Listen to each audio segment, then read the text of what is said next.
तो good morning everyone. सर्दी का असर क्लास पे भी दिख रहा है ना। सर्दी का असर क्लास पे भी दिख रहा है और बहुत सारे बच्चों को लग रहा है कि अब कमरे के अंदर जो है रजाई में बैठ करके अब पढ़ाई करनी चाहिए, है ना। इसलिए हम लोग आगे बढ़ते हैं। देखो, मेजर टॉपिक जो हम लोगों को बात करना था वो कर चुके हैं। अब कुछ सहयोगी टॉपिक हैं, छोटे मोटे अंडरस्टैंडिंग है। एक और मेन टॉपिक है जिसको हम कहते हैं उपनिवेशीकरण। उस पर भी हम बात करेंगे। अभी आपसे हम आज ही बात करेंगे हम। बट उससे पहले हम लोग बात करेंगे, आपको याद होगा हम लोग पिछले क्लास में बात कर रहे थे कोल्ड वॉर की विशेषताएं, है ना। याद है सभी को? शीत युद्ध की विशेषताएं, ठीक है, चर्चा कर रहे थे इसमें हम लोग। और हमने 8-10 बातें बताई थी। हमने कहा था इसका हर एक पॉइंट इंपॉर्टेंट है। कोल्ड वॉर जो मैंने आपको समझाया ये उससे रिलेटेड है, पूरा का पूरा फीचर। कंप्लीट टॉपिक को रिवाइज करिएगा, इससे क्वेश्चन कभी भी आ सकते हैं जो मैंने आपको एक्सप्लेन किया था। और कोल्ड वॉर की विशेषताओं के साथ ही आपको याद होगा हमने लिखाया था आपको शीत युद्ध का कोल्ड वॉर का अंत। ठीक, इससे पहले ये भी बताया था आपको, जब शीत युद्ध का अंत बताया था तो इसमें आखिरी पॉइंट बताया था दिसंबर 1991 में यूएसएसआर का विघटन। यूएसएसआर के विघटन के बारे में भी एक छोटी सी समझ हमें रखनी है, एक छोटा सा नोट्स हम लिखेंगे अभी। डिसइंटीग्रेशन कैसे हुआ यूएसएसआर का, क्यों हो गया डिसइंटीग्रेशन, है ना। ठीक, के साथ कारण है उसको हम लोग एक बार नोट कर लेते हैं, समझ लेते हैं, फिर लिख लेते हैं हम लोग। टॉपिक होगा आपका भी जो हम लिखने जा रहे हैं वो है यूएसएसआर का विघटन।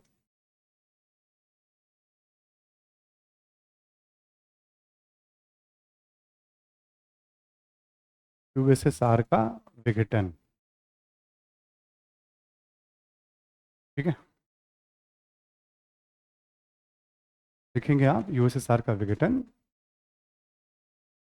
यदि हम लोग एक यूएसएसआर के बारे में एक ऐसे आइडिया ले लें तो आप देखेंगे यूएसएसआर से तो जुड़ा हुआ तीन तो आपके बाल्टिक क्षेत्र हो जाते हैं। तीन राष्ट्र ये हो जाते हैं, ये बाल्टिक क्षेत्र हो गया आपका। बाल्टिक गणराज्य भी कहते हैं इसको हम, है ना, रिपब्लिक कहते हैं, ठीक है। और केवल हम रसिया की बातें से, रूस है सपोज दैट आपका, है ना, यूक्रेन है, ठीक है, मोल्दोवा है, बेलारूस है, मोल्दोवा है। चार ऐसे राष्ट्र हो जाते हैं जहां स्लाव भाषा, स्लाव फैमिली के लैंग्वेज बोले जाते हैं। हम यूएसएसआर में कौन कौन सा हिस्सा, तीन ये आ जाता है, चार ये आ जाते हैं, संख्या हो गई आपकी 4, 3, 7। ऐसे ही जब कभी आप देखेंगे काला सागर से लगा हुआ कॉकेकस क्षेत्र है यहाँ पे तीन राष्ट्र आपको दिखेंगे, आर्मेनिया, जॉर्जिया और अजरबैजान। जॉर्जिया, आर्मेनिया और अजरबैजान, तीन तो आपके ये हो जाते हैं जो काला सागर से जुड़ा हुआ है आपका, है ना। 4, 3, 7, 3, 10। और 5 हो जाते हैं मध्य एशिया में। आप ये पूरा मध्य एशिया वाले इलाके को ले लेंगे ना 5 इसमें, तो यहाँ पे 5 गणराज्य हो जाते हैं। उज्बेकिस्तान, तजाकिस्तान, तुर्कमेनिस्तान, किर्गिस्तान, ऐसे करके 5 गणराज्य हो जाते हैं। टोटल हो गए 4, 3, 7, 3, 10, 5, 15। दिसंबर 1991 में यूएसएसआर विघटित होकर के 15 राष्ट्रों में बंट गया। एक दो नहीं, कितने राष्ट्र हो गए? 15 राष्ट्र हो गए, ठीक है। 90 के दशक में युगोस्लाविया भी टूटेगा फिर एक बार, जो 5-6 राष्ट्रों को लेकर बना था। युगोस्लाविया में भी 5-6 बनेंगे, 15-20 ऐसे हो गए। चेकोस्लोवाकिया भी टूट जाएगा, चेक और स्लोवाक अलग है आज।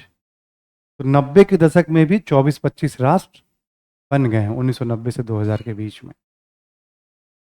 आप देखिए रिसेंटली भी बल्क में राष्ट्रों का गठन और पुनर्गठन होता रहा है, रिसेंटली, बहुत पुरानी बात नहीं है। अभी सूडान तो रिसेंटली बना है, साउथ सूडान। आप जब करंट अफेयर्स वगैरह पढ़ेंगे देखेंगे आप, साउथ सूडान रिसेंटली बना है, ज़्यादा पुरानी बात नहीं है अभी। नॉर्थ सूडान, सूडान दो भागों में बट गया है ना। तो राष्ट्रों का गठन, तो जब हम कहते हैं यूएसएसआर का विघटन, तो 15। सबसे बड़ी समस्या क्या था इसमें, जैसे मान लो ये जो मध्य एशियाई है आपका, तुर्कमेनिस्तान, उज्बेकिस्तान, कजाकिस्तान, किर्गिस्तान और एक और कोई तान है, 5 हो गए, कजाकिस्तान, ठीक है। इन पांचों में मुस्लिम आबादी ठीक ठाक रहती है और इनकी भाषा भी अलग अलग है, धर्म भी अलग, भाषा भी अलग, यहाँ भी धर्म अलग, भाषा अलग, ठीक है। यहाँ क्रिश्चियन मुस्लिम सब रहते हैं, भाषा भी अलग है, इनकी भाषा अलग है, इनकी भाषा अलग है, ठीक है। यूएसएसआर को देखेंगे ना आप, तो बहुभाषाई, बहुनस्लीय, बहुधार्मिक, इतनी सारी विविधता है। आपको यदि जोड़ना है सबको एक साथ, तो आप ऐसा सिस्टम बनाइए जो सबको लगे कि ये मेरा अपना है। देखो, जितना यूएसएसआर में विविधता है ना, उससे थोड़ा भी कम भारत में नहीं है। जितना विविधता वहां था उतना विविधता अपने यहाँ भी है। उसका, हाँ, क्षेत्रफल उसका ज़्यादा बड़ा था हमसे। बट हमारे यहाँ संविधान ऐसा बना कि कोई ये नहीं कह सकता ये संविधान हमारा नहीं है। अपने यहाँ सबको पार्टिसिपेट करने का मौका मिलता है सिस्टम में, कोई नहीं कह सकता कि हमें पार्टिसिपेट करने का मौका। केंद्र सरकार में भागीदारी, नहीं तो प्रांतीय सरकार में भागीदारी, तो स्थानीय शासन में भागीदारी, कमजोर वर्ग के लिए सरकारी नौकरी में आरक्षण का प्रावधान है, शिक्षा में आरक्षण का प्रावधान, स्पेशल पैकेज वगैरह का प्रावधान किया जाता है तमाम कमजोर वर्गों के लिए संविधान में। हर नागरिक को, हर वर्ग को, हर समुदाय को लगता है कि भारत का संविधान जो है हमारा, भारत हमारा है। अपनत्व का एक भाव होता है, जुड़ाव का भाव होता है। क्यों? हमने व्यवस्था ऐसी बनाई जिसमें हम सबको साथ लेकर, संशोधन की व्यवस्था हमने ऐसी बनाई है, ठीक है, जरूरत पड़ने पे फ्लेक्सिबल भी रखा है हमने, थोड़ा रिजिड भी रखा है हमने। 100 से ज़्यादा संशोधन हो चुके हैं संविधान में, ताकि ज़रूरत के हिसाब से जब जब परिस्थितियां हो, उस दौर की सरकार जन इच्छा के अनुसार संशोधन करते रहे। तो एक स्वाभाविक जुड़ाव। देखो अपने यहाँ आप ओवैसी का नाम सुनते होंगे, मुस्लिम लीग पार्टी से जुड़े हुए हैं ओवैसी, ठीक है। एक मुस्लिम लीग जो पाकिस्तान के निर्माण में जिसने बड़ी भूमिका निभाई। तो अपने यहाँ ओवैसी जी को भी बोलने की उतनी ही आज़ादी है। अकाली दल का नाम सुनते होंगे, ज़्यादातर वो धर्म और भाषा की राजनीति करते हैं, वो क्षेत्र की राजनीति करते हैं। उनका भी अच्छा खासा जनाधार है, उनका भी सम्मान है। आप देखेंगे बहुत घोषित तौर पे धर्म को लेकर के जो राष्ट्रीय पार्टी है अपनी, भाजपा, सनातन संस्कृति धर्म को लेकर मुखर रहती है। समाज में उनका भी एक अच्छा खासा जनाधार है। यानी हर, जिसका एक सांसद है उसको भी बोलने की आज़ादी है, जिसको कोई रिप्रेजेंट नहीं करता है। अपने यहाँ सबका टाइम आता है किसी न किसी रूप में, सिस्टम ऐसा बना हुआ है। ठीक, तो अब जब रसिया में सिस्टम बना, वहां पे आपने मार्क्सवादी व्यवस्था थी, तो क्या किया गया, ताकत के दम पे सबको एक साथ, किसी को बोलने की आज़ादी नहीं दी गई, संगठन बनाने की आज़ादी नहीं दी गई, सरकार में भागीदारी नहीं दी गई, प्रशासन में भागीदारी नहीं दी गई, बल्कि केवल ताकत के दम पे कि हम आपको सामाजिक आर्थिक न्याय दे रहे हैं। व्यक्ति कंप्लीट होता है जब उसको पूरा इंक्लूसिव, सामाजिक तौर पे सम्मान मिले, आर्थिक रूप से इतना अपॉर्चुनिटी मिले कि वो अपना सर्वाइवल ठीक से कर पाए सम्मानजनक तरीके से, कहीं आने जाने, मिलने जुलने, अभिव्यक्ति की आज़ादी हो। आप किसी का दबा दीजिए गला, वो फिर एक जब भी विरोध करेगा जबरदस्त विरोध करेगा। रसिया में सामाजिक आर्थिक न्याय की बात की गई, लेकिन राजनीतिक आज़ादी वहाँ पे, नागरिक अधिकारों का हनन किया गया, वहाँ सिस्टम ऐसा बनाया गया। ताकत के दम पे आप दबाते रह गए, असंतोष पनपता रहा, पनपता रहा। एक समय ऐसा आएगा जब परिस्थितियां विस्फोटक, ठीक है, और परिस्थितियां विस्फोटक होगी और रूस के विघटन का कारण यूएसएसआर के विघटन, तुलना की जाती है भारत के साथ। तो इसी को लिखें आप, यूएसएसआर का विघटन में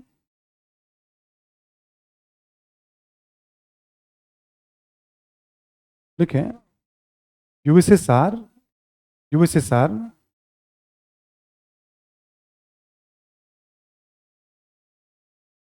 में,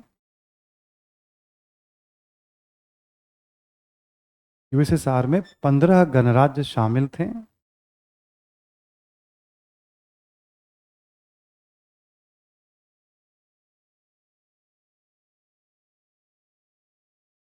पंद्रह गणराज्य शामिल थे, इसी में लिखें इसमें अलग अलग भाषा, अलग अलग भाषा,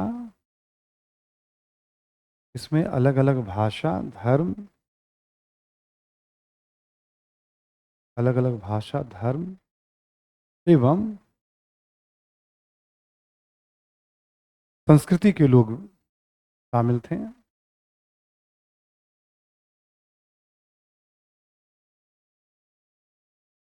शामिल थे। लिखें, किसी भी विविधता युक्त समाज में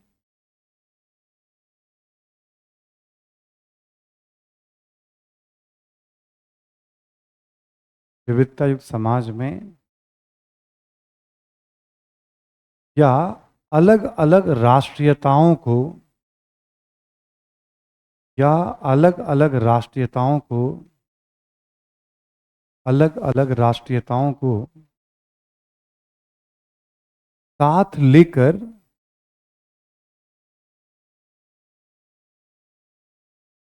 चलना है, तो राष्ट्र निर्माण में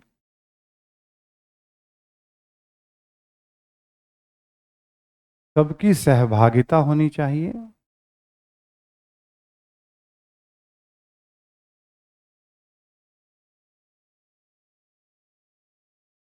तथा सबका लगाव होना चाहिए। सहभागिता होनी चाहिए तथा सबका लगाव होना चाहिए।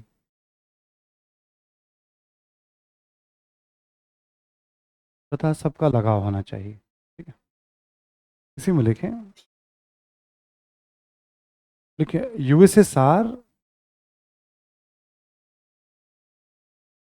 यूएसएसआर में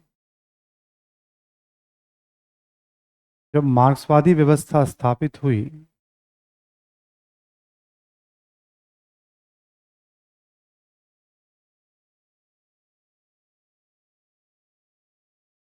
तब अलग अलग राष्ट्रीयताओं को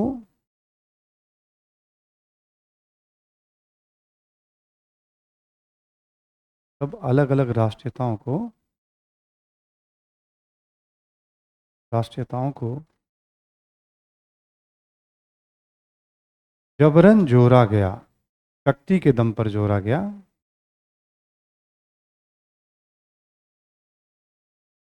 जोड़ा गया, न कि उनका लगाव स्वाभाविक था।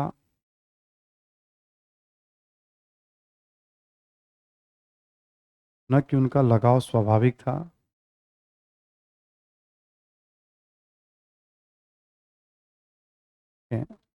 यूएसएसआर के गठन में ही, इसी में लिखें, यूएसएसआर के गठन में ही यूएसएसआर के गठन में ही पतन के तत्व निहित थे। पतन के तत्व निहित थे।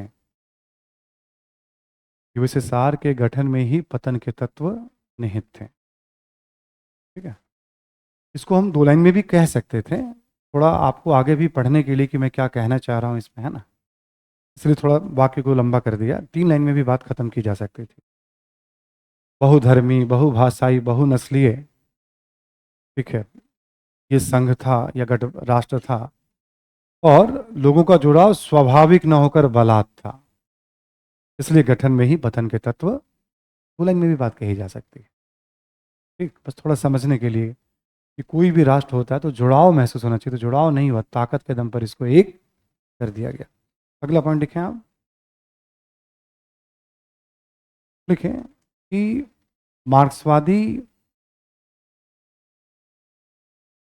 मार्क्सवादी राजनीतिक व्यवस्था एक प्रकार मार्क्सवादी राजनीतिक व्यवस्था एक प्रकार की तानाशाही व्यवस्था थी। मार्क्सवादी राजनीतिक व्यवस्था एक प्रकार की तानाशाही व्यवस्था थी।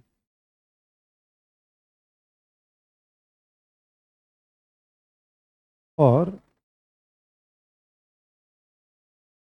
रूसी मार्क्सवादी पार्टी का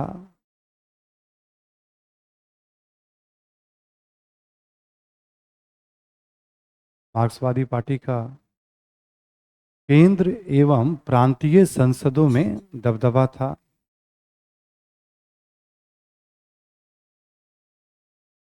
केंद्र एवं प्रांतीय संसदों में दबदबा था।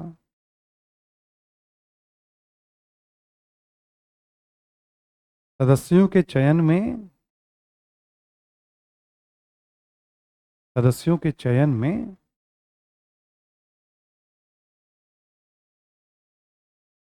सदस्यों के चयन में इनकी महत्वपूर्ण भूमिका थी। महत्वपूर्ण भूमिका थी। और गैर रूसी लोगों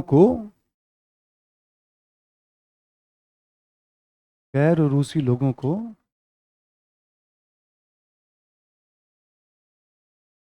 साम्यवादी व्यवस्था में साम्यवादी व्यवस्था में कम महत्व दिया जाता था। साम्यवादी व्यवस्था में कम महत्व दिया जाता था गैर रूसी लोगों को।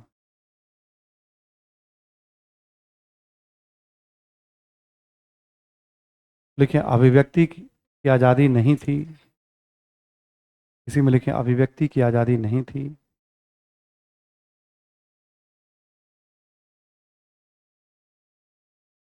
संगठन बनाने की स्वतंत्रता नहीं थी। संगठन बनाने की स्वतंत्रता नहीं थी।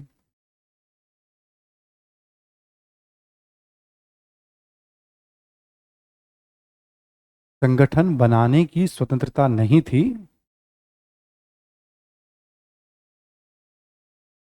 ठीक है कि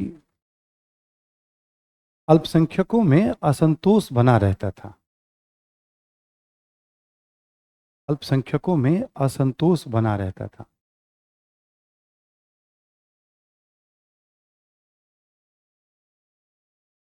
ठीक है। अल्पसंख्यकों में असंतोष बना। जैसे मान लो कजाकिस्तान तजाकिस्तान वाले हैं, वो भी असंतुष्ट हैं। आर्मेनिया जॉर्जिया अजरबैजान वाले भी हैं। बाल्टिक वाले सब असंतुष्ट हैं। इन चारों को छोड़कर यहाँ पे भी असंतोष होता था। ऐसा नहीं कि यूक्रेन में सब रूसी लोग ही हैं, बट यूक्रेन में रूसी लोग ठीक ठाक हैं। बेलारूस में भी स्लाव वाले लोग ठीक ठाक हैं। इन चारों को छोड़कर बाकी जगहों पे ज्यादा असंतोष रहता था। जैसे मान लो उसको स्थानीय संसद कहते थे वहां पे, और केंद्रीय संसद को सुप्रीम सोवियत कहते थे। संसद का सदस्य कौन होगा, पार्टी के कुछ लोग तय करते थे। अलग अलग प्रांतों में कौन होगा, विकल्प नहीं होता था। जिसको कह दिया यही होंगे तो वही होंगे। सरकार चलाने में वो सहयोग करते थे। और ज्यादातर रूसी लोगों को महत्व देते थे, गैर रूसी लोगों को नहीं। तो जो गैर रूसी लोग थे उनको क्या था, उनमें असंतोष रहता था। भाई हमारी भागीदारी इसमें, सामाजिक आर्थिक न्याय के नाम पे ताकत के दम पे उन्हें दबाया जाता था।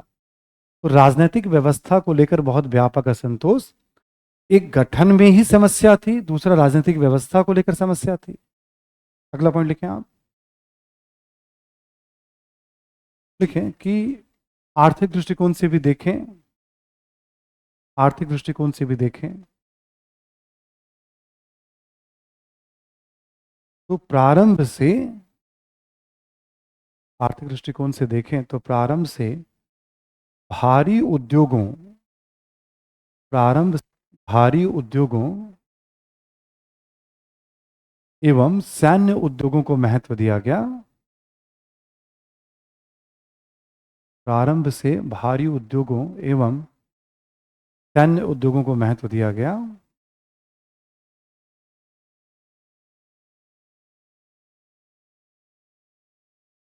लेकिन सरकारी नियंत्रण के कारण लेकिन सरकारी नियंत्रण के कारण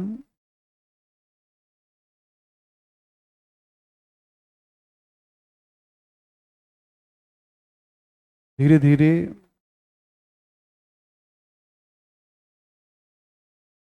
उत्पादकता एवं कुशलता दोनों में गिरावट देखी गई और बढ़ती गई।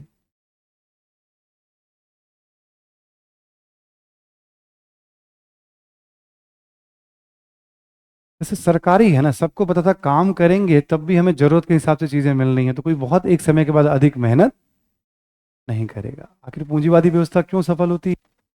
क्योंकि व्यक्ति अपनी चीजों में पूरी ताकत लगाता है, पूरी बुद्धि लगाता है।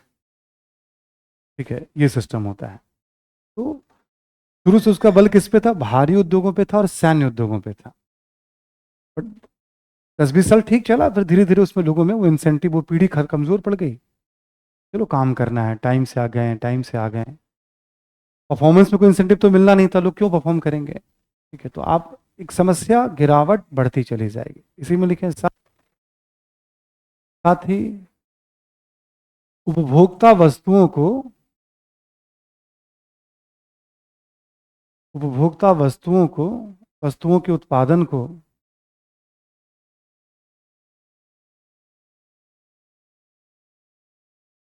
को अपेक्षित महत्व नहीं दिया गया।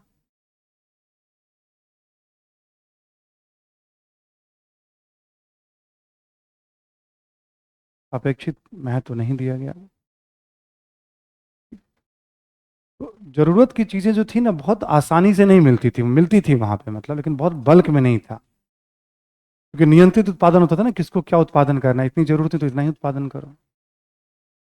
अब इसमें क्या था, एक तो एफिशिएंसी नहीं थी उद्योगों की, कोई भी बहुत बढ़िया कुशलतापूर्वक काम नहीं करता था, गुणवत्ता में भी गिरावट आनी शुरू हो गई। ठीक है, प्रतिस्पर्धा नहीं है तो वो माहौल नहीं है, तो चीजें बस चल रही थी। और इसको चूंकि चौधरी बनना था, तो ये क्या कहता था, अपने सदस्य देशों को आर्थिक सहायता भी दे रहा है। ठीक है, जहां तक संभव हो युद्ध में भी खूब ध्यान दे रहा है। तो बहुत बड़ा बोझ था इसके ऊपर, अर्थव्यवस्था पे, युद्ध में, आर्थिक सहायता में। अगला पॉइंट लिखिए आप, इसी इसी में लिखना है आपको। ठीक है, 70 तक आते आते, 1970 तक आते आते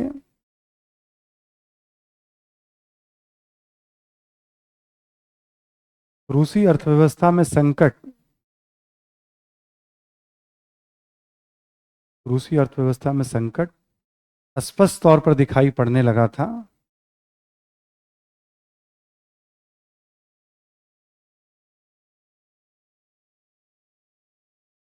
रूसी अर्थव्यवस्था में संकट स्पष्ट तौर पर दिखाई पड़ने लगा था। फिर भी,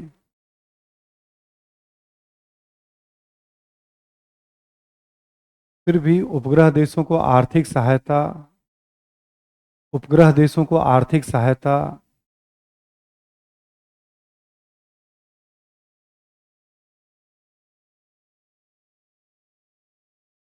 सैन्य उद्योगों पर बड़े पैमाने पर खर्च, सैन्य उद्योगों पर बड़े पैमाने पर खर्च इत्यादि जारी था। बड़े पैमाने पर खर्च इत्यादि जारी था।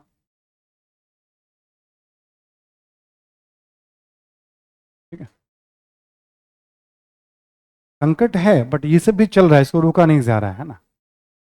ये हो गया आपका बैकग्राउंड, ये हो गया पतन के दीर्घकालिक कारण। अब हम आते हैं पतन के मेन कारण पे, तात्कालिक कारण पे। जो तीनों बातें हमने बताई, ये पृष्ठभूमि के तौर पे है। यूएसएसआर का विघटन के लंबे समय में कौन कौन से रीजन थे। ठीक, अब आप शीर्षक देंगे, लिखेंगे आप इसी में, गोर्बाचेव एवं यूएसएसआर का विघटन।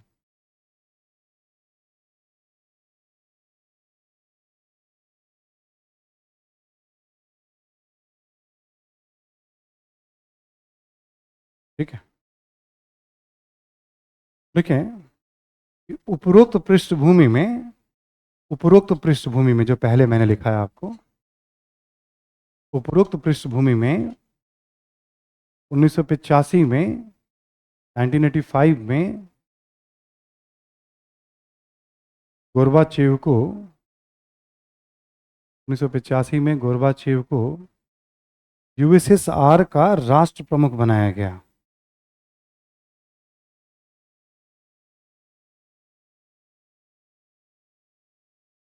यूएसएसआर का राष्ट्र प्रमुख बनाया गया।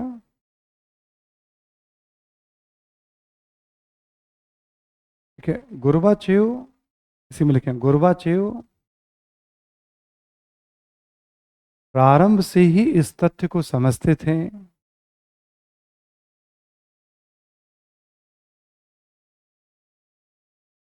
प्रारंभ से ही इस तथ्य को समझते थे कि साम्यवादी व्यवस्था तथ्य को समझते थे कि साम्यवादी व्यवस्था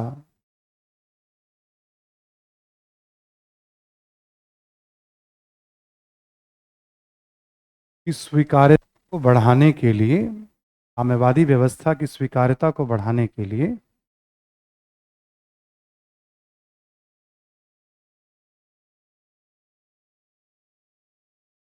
नीतियों में परिवर्तन आवश्यक है।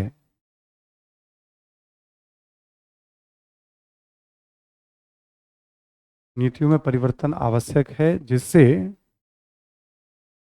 जिससे लोगों का जिससे लोगों का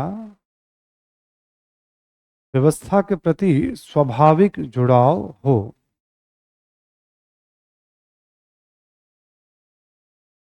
व्यवस्था के प्रति स्वाभाविक जुड़ाव हो। ठीक है।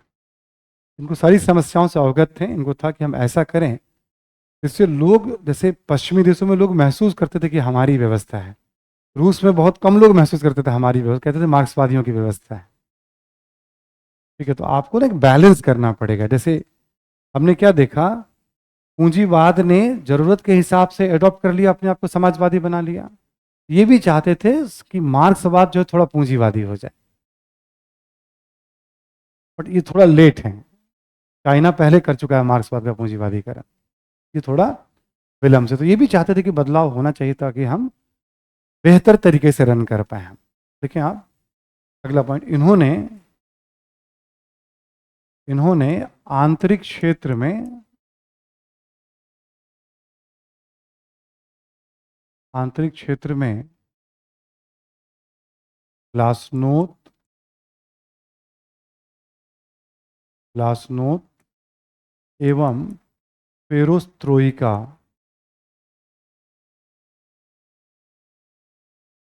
ग्लासनोत एवं पेरोस्त्रोइका की नीति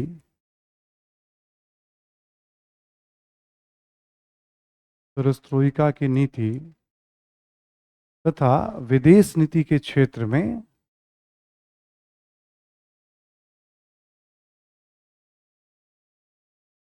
नई सोच न्यू थिंकिंग, विदेश नीति के क्षेत्र में नई सोच की नीति पर अमल किया।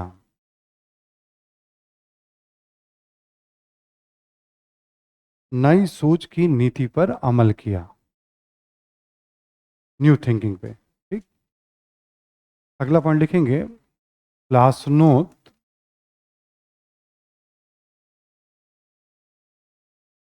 ग्लास नोट मत लिखिएगा आप लोग, ये ग्लास नोट है।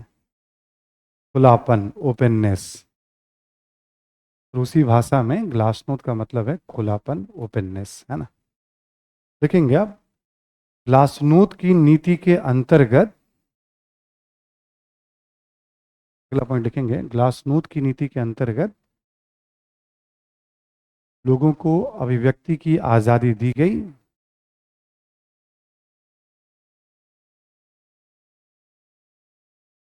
अभिव्यक्ति की आज़ादी दी गई। सरकारी नीतियों की आलोचना का अधिकार दिया गया। सरकारी नीतियों की आलोचना का अधिकार दिया गया।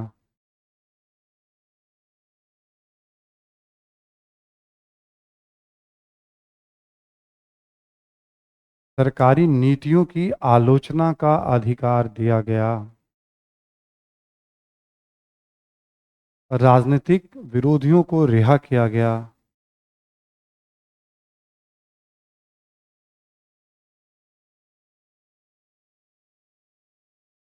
रिहा किया गया।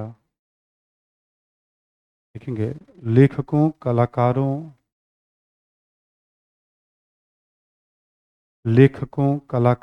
फिल्मकारों को भी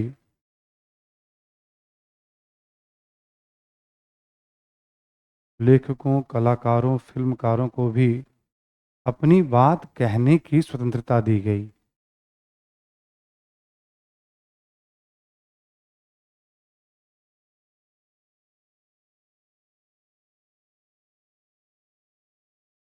ठीक?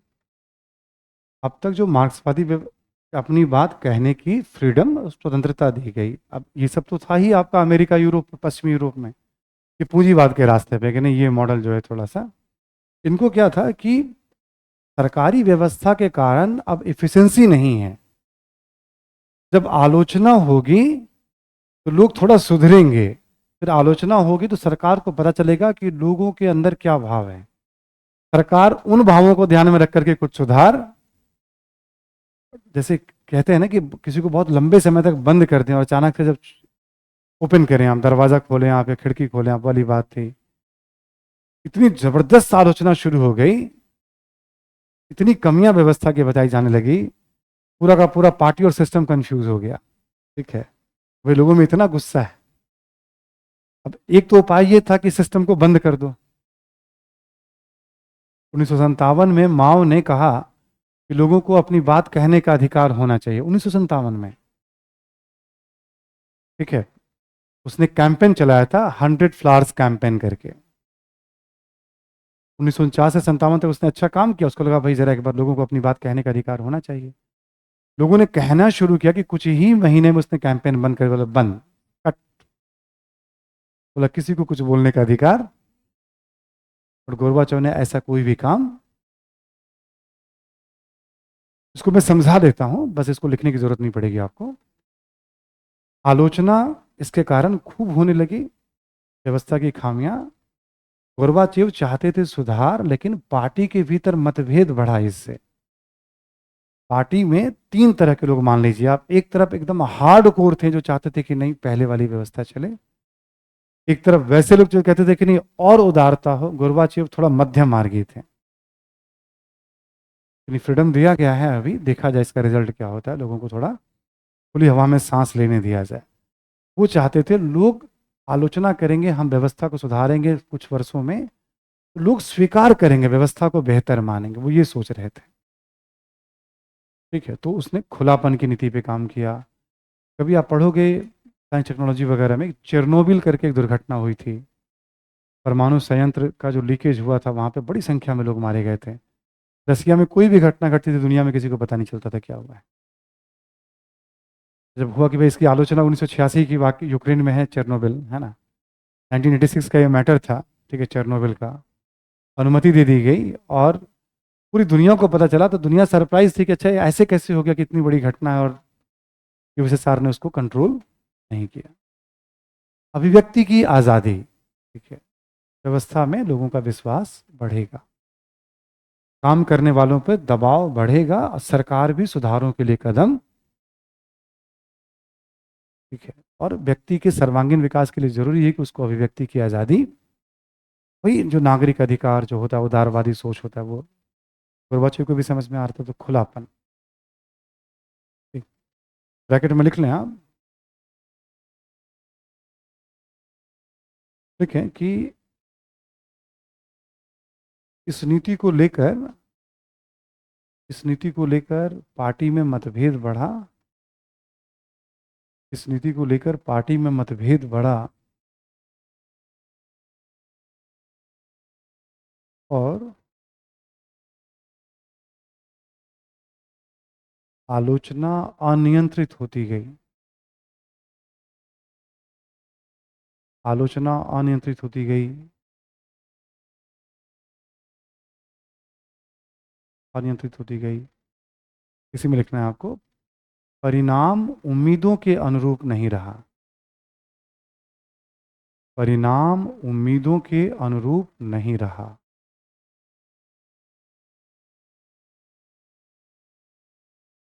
परिणाम उम्मीदों के अनुरूप नहीं रहा।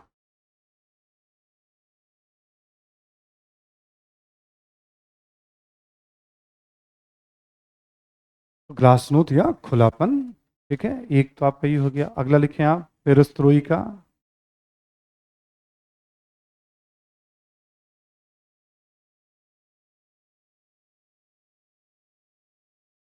पेरोस्त्रोइका यानी कि पुनर्गठन। पेरोस्त्रोइका अर्थात पुनर्गठन।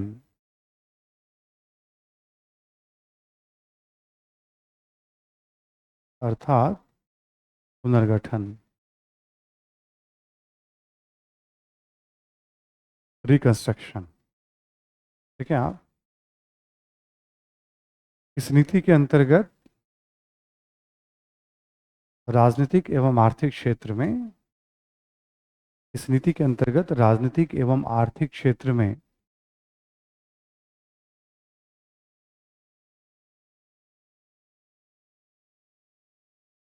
राजनीतिक एवं आर्थिक क्षेत्र में परिवर्तन किए गए, परिवर्तन किए गए।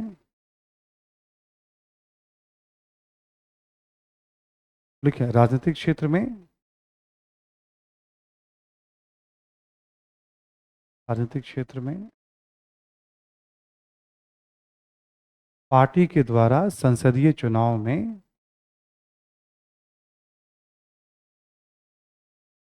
पार्टी के द्वारा संसदीय चुनाव में मतदाताओं को विकल्प दिया गया, मतदाताओं को विकल्प दिया गया। इससे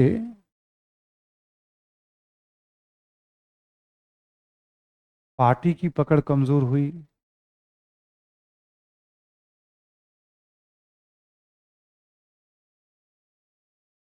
इस पे ना आपको विद एग्जाम्पल नोट्स मिल जाएंगे आपको, इसमें बहुत सारे उदाहरण होंगे, लेकिन जब हम एग्जाम में लिखने जाते हैं तो सब कुछ काम नहीं आता, काम केवल समझ आती है। ठीक है, अब जैसे विकल्प दिया गया, पहले विकल्प नहीं थी, पार्टी ने तय कर दिया ये जाएगा, नहीं, अब 2 विकल्प होंगे, 3 विकल्प होंगे, प्लस गैर रूसी लोगों को भी महत्व। गुस्सा तो उनमें पहले से था, तो अब क्या होगा, पार्टी की पकड़ कमजोर होनी शुरू हो जाएगी। पहले संसद 2-3 सप्ताह के लिए बैठती थी, अब संसद 8 महीने के लिए बैठेगी, पूरे 1 साल में। ठीक है, संख्या में परिवर्तन किया गया, डिसीजन मेकिंग प्रोसेस में परिवर्तन किया गया, मतलब बहुत सारे छोटे छोटे चेंजेस थे, बड़े चेंजेस थे। और सबसे बड़ी बात जो थी उसमें पार्टी की पकड़ कमजोर हो रही है। अगला पॉइंट लिखें, आर्थिक क्षेत्र में, आर्थिक क्षेत्र में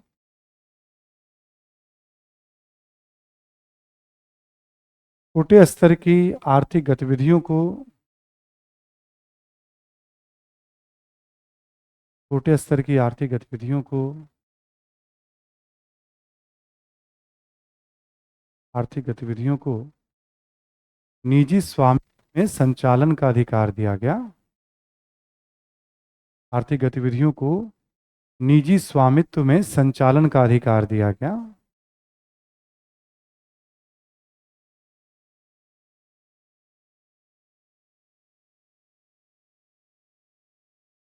निजी स्वामित्व में संचालन का अधिकार दिया गया। निजी स्वामित्व में संचालन का अधिकार दिया गया। देखें, इसका उद्देश्य था, इसका उद्देश्य था प्रतिस्पर्धा को बढ़ाना,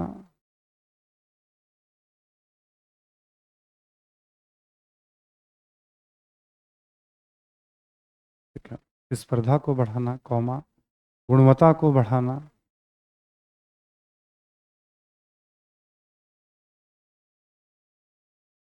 सर्विस को अधिक सुविधाजनक बनाना, सर्विस यानी सेवा जो होता है, सर्विस को अधिक सुविधाजनक बनाना,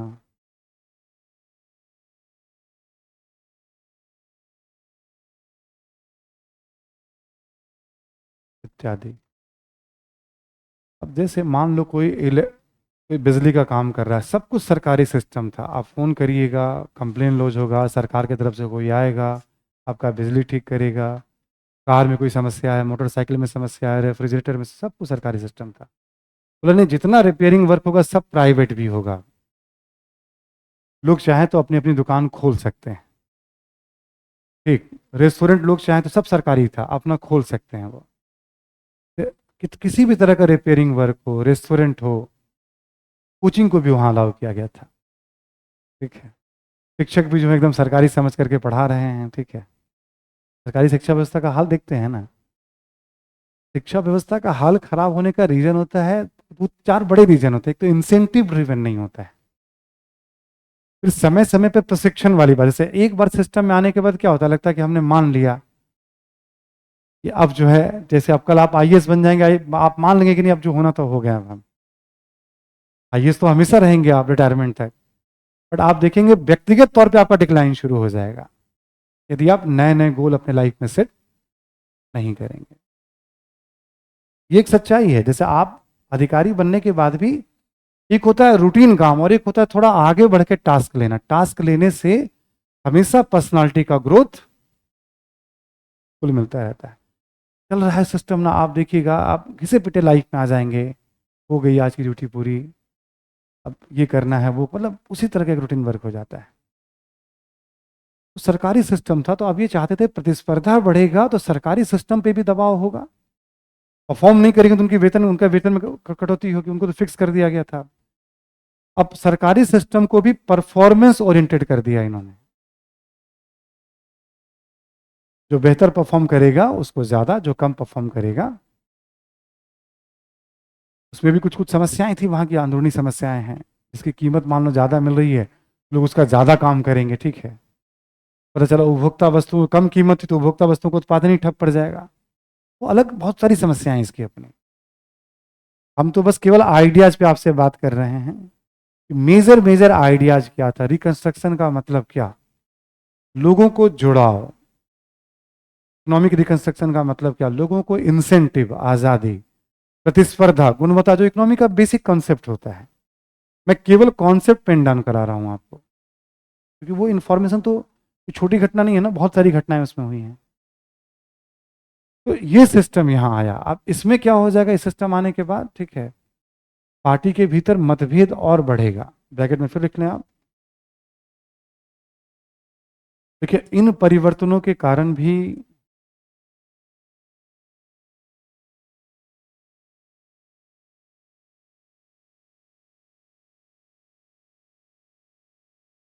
पार्टी में सुधार समर्थक, पार्टी में सुधार समर्थक एवं सुधार विरोधियों के बीच मतभेद बढ़ा। सुधार समर्थक एवं सुधार विरोधियों के बीच मतभेद बढ़ा।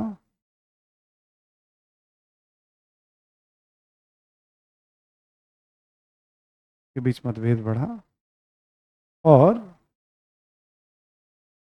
और उत्पादकता में भी गिरावट बनी रही।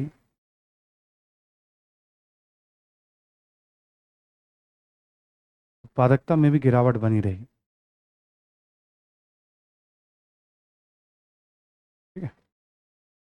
नेक्स्ट लिखें, अगला पॉइंट। देखिए विदेश नीति के क्षेत्र में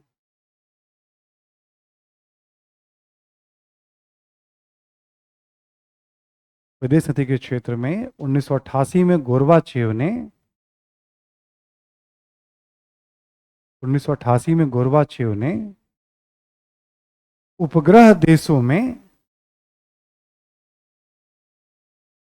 उपग्रह देशों में सैन्य हस्तक्षेप न करने का आश्वासन दिया। उपग्रह देशों में सैन्य हस्तक्षेप न करने का आश्वासन दिया। उपग्रह देशों में सैन्य हस्तक्षेप न करने का आश्वासन दिया। उपग्रह देशों में सैन्य हस्तक्षेप न कर, तथा अफगानिस्तान से सैनिकों की वापसी की घोषणा की।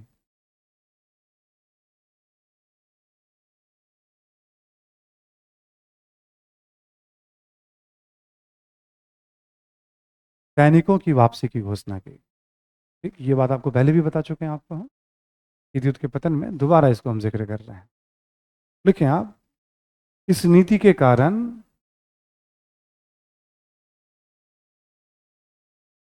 कारण पूर्वी यूरोपीय देशों में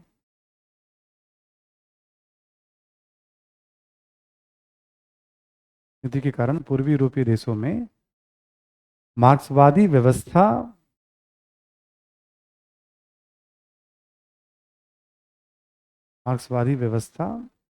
का विरोध प्रारंभ हुआ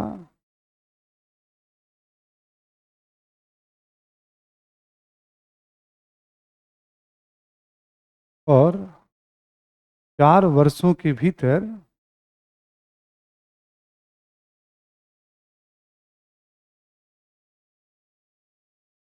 लगभग सभी उपग्रह देशों में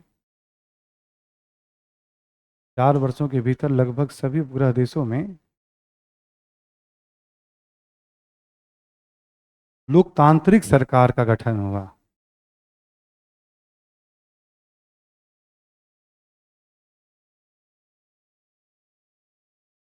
सभी उपग्रह देशों में लोकतांत्रिक सरकार का गठन हुआ। अब इस बात को फिर समझना है एक बार, है ना, इस वाले पॉइंट को भी। जैसे हम लोग कहते थे ना, लोकतंत्र का एक वेव चलता है। इस बार किसी ने हस्तक्षेप नहीं किया, पब्लिक ने खुद फैसला किया। धरना, प्रदर्शन, हड़ताल। मार्क्सवादियों, जितने मार्क्सवादी थे, जान बचाने के लिए उन्होंने अपने आप को लोकतांत्रिक घोषित करना शुरू कर दिया। हम लोकतांत्रिक हैं। जो कट्टर थे वो देश छोड़ के भाग गए हैं इस बार, क्योंकि यूएसएसआर से कोई मदद नहीं मिली। पश्चिमी देशों ने भी कहा कोई हस्तक्षेप नहीं, लोगों को तय करने दो वहां के बारे में। तो आपको याद होगा द्वितीय विश्व युद्ध के बाद पोलैंड, ठीक है, आप सभी को ध्यान होगा, Albania, Romania, Bulgaria, Hungary, Czechoslovakia, इन सभी देशों में, पूर्वी जर्मनी, इन सभी देशों में क्या होता है, यूएसएसआर ने मार्क्सवादी व्यवस्था थोप दी थी और एक तरह से नियंत्रण स्थापित कर लिया था अपना। फिर एक बार राष्ट्रवाद की लहर चली और लोकतंत्र की लहर चली। समझ में आ रही बात? और जब हस्तक्षेप नहीं हुआ तो वापस से लोगों ने चाहे जितनी समस्या और लोकतंत्र को चुना और आजादी को चुना। राष्ट्रवाद की ताकत इतनी मजबूत है कि लोग अधीनता, ये भावना इतनी प्रबल है कि लोग अधीनता स्वीकार नहीं करते हैं। साम्यवाद राष्ट्रवाद को तो नहीं मानता था, हमने पहले भी बताया था आपको। ये जो साम्यवादी बिहेवियर था कि नहीं, लोगों को सामाजिक आर्थिक न्याय मिलेगा तो लोग काफी खुश होंगे, ऐसा नहीं था। लोग न्याय चाहते थे, बट ऐसा भी नहीं था कि एकदम उनकी आजादी पे आप बंदिश, क्योंकि किसी की आजादी पे बंदिश अनावश्यक लगता है। देखो, संयमित जीवन या बंदिश बहुत जरूरी होती है समाज में व्यवस्था बनाए रखने के लिए, परिवार में व्यवस्था बनाए रखने के लिए, क्लासरूम में व्यवस्था बनाए रखने के लिए। कल आप अधिकारी होंगे तो आपको भी व्यवस्था बनाए रखने, बंदिश जरूरी है, नियम। पर अनावश्यक बंदिश कोई भी वो बर्दाश्त तो कर लेता है डर करके, अनावश्यक, गैर तार्किक। वरना अनुशासन, संयम तो जरूरी है हर जगह, सबके विकास के लिए जरूरी है, अच्छे एनवायरमेंट के लिए जरूरी माना जाता है इसको, ठीक है। तो वहां पे क्या था, व्यवस्था एकदम फूकनी शुरू हो गई, ठीक है, और व्यवस्था वहां पे पूरे पूर्वी यूरोप में बदल गई। अगला पॉइंट लिखें आप, पूर्वी यूरोप में परिवर्तन का प्रभाव, पूर्वी यूरोप में परिवर्तन का प्रभाव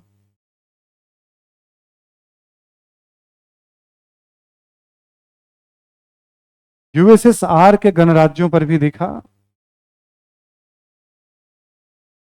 यूएसएसआर के गणराज्यों पर भी देखा, गणराज्यों पर भी दिखा, और यहां भी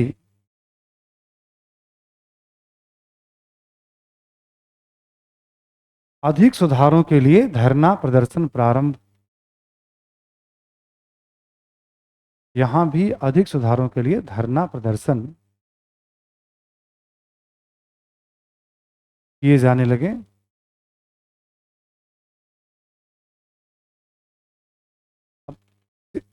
किया जाने लगा, जैसे ये आप देखोगे, ये यूएसएसआर का हो गया इलाका।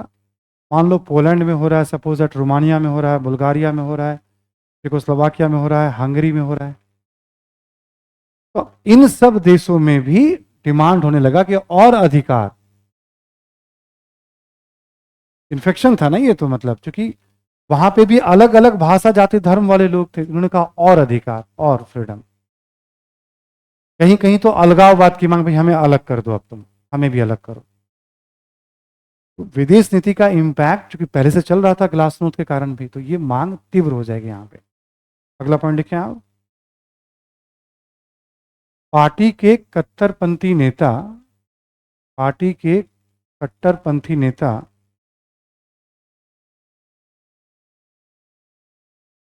अधिक अधिकारों के पक्ष में नहीं थे,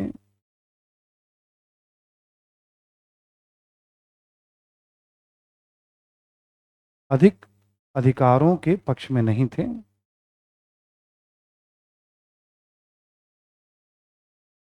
देखिए इन्होंने गोरबाचेव को ही बंदी बना लिया, नजरबंद कर लिया।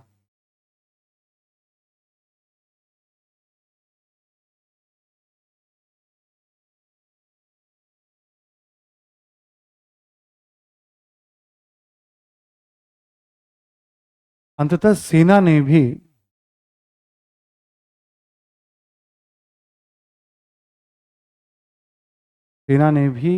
जन आंदोलनों के दमन में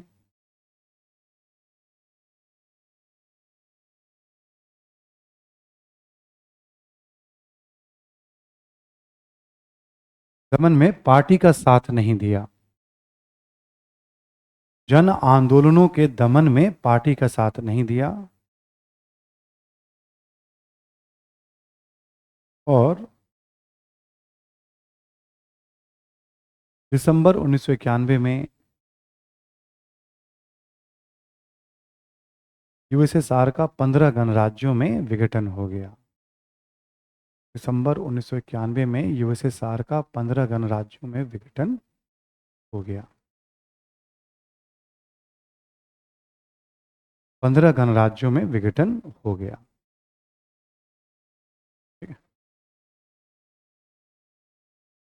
15 गणराज्यों में विघटन।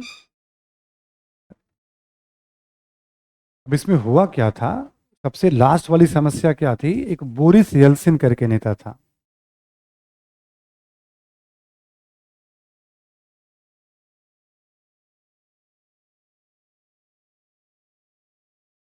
इसने क्या किया, एक बहुत बड़ी रैली निकाली मॉस्को में, लाखों की संख्या में लोग थे। सेना वहां थी रैली को रोकने के लिए, बट भीड़ इतनी थी कि सेना ने भी गोली चलाने से इनकार, और सेना के टैंकों पे चढ़ गया कि नहीं भाई तुम मारना तुम मारो, अब हम पीछे नहीं हटेंगे। जबकि ये भी था मार्क्सवादी नेता, बट ये उदारवादी झुकाव वाला था। कि पब्लिक में इतना ज्यादा आक्रोश था, जब रूस में लाखों की संख्या में जब लोग आ गए मार्क्सवादी व्यवस्था के विरुद्ध, तो रूसी मार्क्सवादी पार्टी का मोराल डाउन, क्योंकि सब कुछ तो कंट्रोल रूस से ही होता था। तो रसिया वाले इलाके में जब जन प्रदर्शन बड़े पैमाने पे हुआ, तब मान लिया गया कि अब इस व्यवस्था में बहुत कुछ लोग अब इसके साथ, ठीक। और उसके बाद देखते ही देखते दिसंबर में ही 15 गणराज्य बन गया। तो अंतिम जो होता है ना, कहते हैं ना कि मतलब नहले पे दहला या ताबूत में अंतिम कील, वो था मॉस्को का जन आंदोलन बोरिस येल्सिन के नेतृत्व में। उसके कारण लोगों का आत्मविश्वास काफी बढ़ गया, उसने सपोर्ट किया कि नहीं, हर राष्ट्रीयता को अपनी तरह से सिस्टम चलाने का अधिकार, एक पार्टी को सब पे अपनी व्यवस्था थोपने का अधिकार। जबकि वो भी मार्क्सवादी थे लेकिन उदारवादी थे। वो चाहते थे मार्क्सवाद लिबरल तरीके से लागू हो, इतना कठोर तरीके से नहीं, ठीक। वो अंतिम घटना थी, गोरबाचेव को बंदी बनाया जाना, बोरिस येल्सिन का प्रदर्शन। जब मॉस्को ही कमजोर पड़ गया तो बाकी पे नियंत्रण कौन रखे, ये वाली बात हो गई थी। और फिर क्योंकि अलग अलग भाषा तो थी सबकी अपनी, जॉर्जिया की, अजरबैजान की, आर्मेनिया की, ये जो राष्ट्र बने सबकी अलग अलग भाषा है। लाटविया, लिथुआनिया, एस्टोनिया, सब अलग अलग भाषा है। यानी फिर एक बार भाषा के नाम पर राष्ट्र का गठन। लगभग सभी देशों में लोकतांत्रिक व्यवस्था, कि कोइंसिडेंस नहीं है, पहली फ्रांसीसी क्रांति उसने अलग जगाया था। 1830 में यूरोप के कई देशों में, 48 में यूरोप के कई देशों में राष्ट्रवाद की लहर चली। 90 के दशक में फिर हम क्या देखते हैं, एक बार राष्ट्रवाद की जीत और लोकतंत्र की जीत। 90 के दशक में हम फिर क्या देखते हैं, एक बार यूरोप में राष्ट्रवाद की जीत और लोकतंत्र की। लोगों का स्वाभाविक जुड़ाव था, इसलिए व्यवस्था नहीं चल पाई। यदि शुरू से वो उदार तरीके से चलता, जैसे इतनी ही विविधता भारत में भी है, और भारत में कोई कल्पना नहीं करता कि भारत से कोई अलग होगा। दो चार गुमराह किस्म के व्यक्ति होते हैं भारत में, उनको लगता है कि हम बहुत कुछ कर लेंगे, ठीक है। भारत में इतनी विविधता है, यहाँ के लोग आपस में लड़ते रहते हैं, झगड़ते रहते हैं। जब राष्ट्र की बात आएगी तो आप देखिएगा सब लड़ाई झगड़े सारे बंद हो जाएंगे, बैकग्राउंड में चले जाएंगे। भारत में भी एक अद्भुत राष्ट्रीयता है, फिर राष्ट्र को सब लोग सर्वोपरि मान लेते हैं। ठीक है, ये अब कहते हैं ना रक्त में प्रवाहित होता है भारत में भी। अब तो भारत में व्यवस्था क्यों रहेगी? क्योंकि सबको यहाँ अभिव्यक्ति की आज़ादी है, संगठन, कमजोर वर्गों की भागीदारी, मतलब ऐसी व्यवस्था है कि पॉलिटिकल पार्टी भी चुन चुन करके, जैसे देखोगे आप पिछले 2-3 सालों में जनजातीय समाज के लिए बहुत सारी स्कीम अलग से लाए गए, प्रेसिडेंट बनाया गया, जनजातीय गौरव दिवस मनाया जाता है, बहुत सारी बातें शुरू की गई। क्यों? हमें इस वर्ग का वोट चाहिए। राजनीतिक दल वोट के लिए काम करते हैं, लेकिन धीरे धीरे उस वर्ग का विकास तो होता ही है ना। तो शायद ही कोई ऐसा वर्ग न होगा जिसको अब तक महत्व भारतीय व्यवस्था में न मिला हो या नहीं मिलेगा, कोई ऐसा नहीं होगा।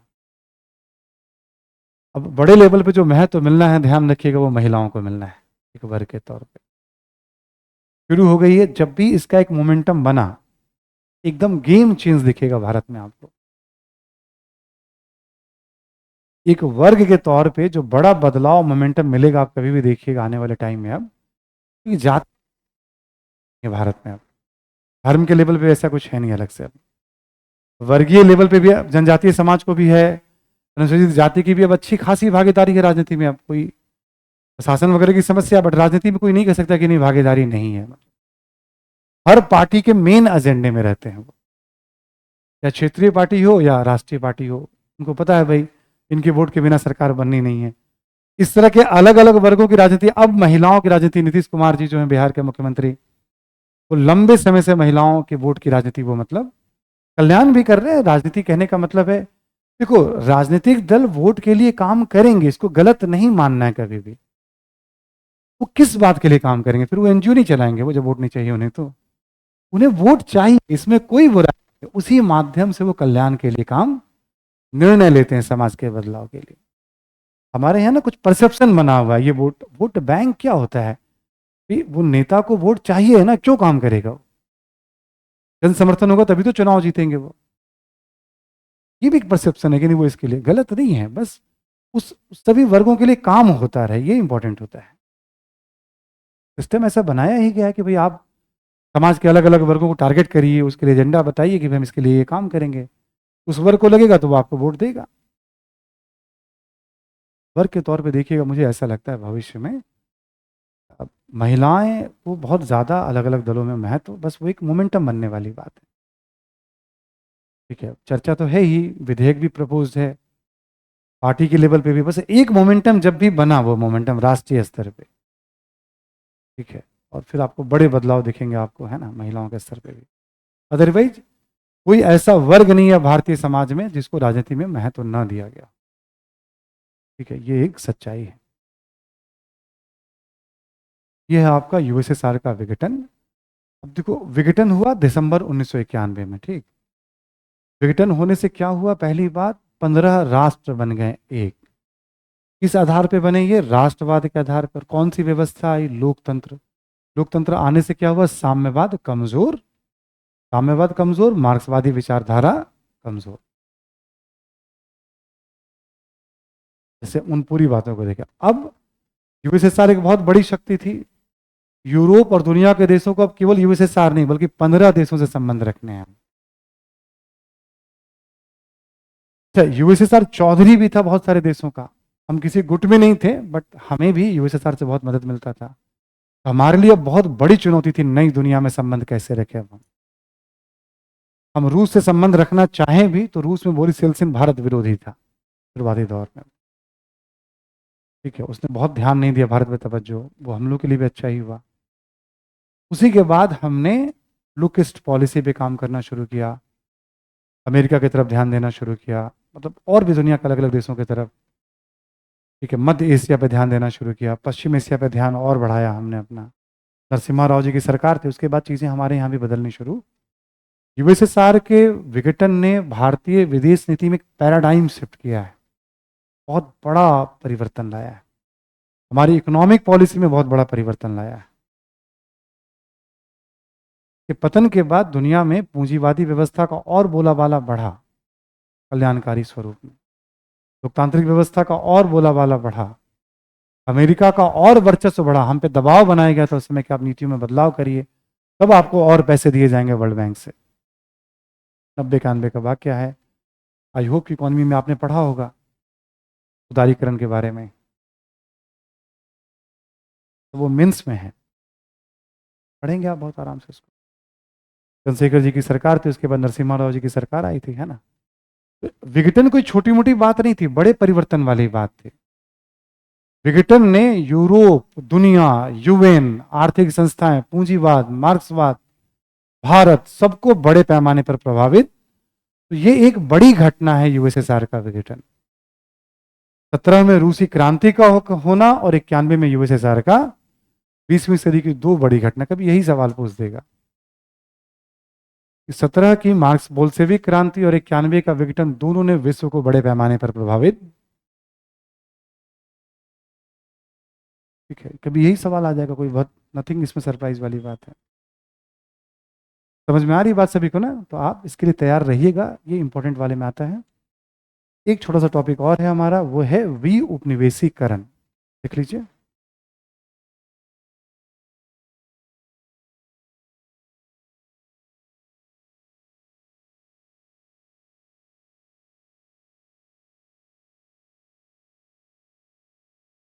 डीकोलोनाइजेशन,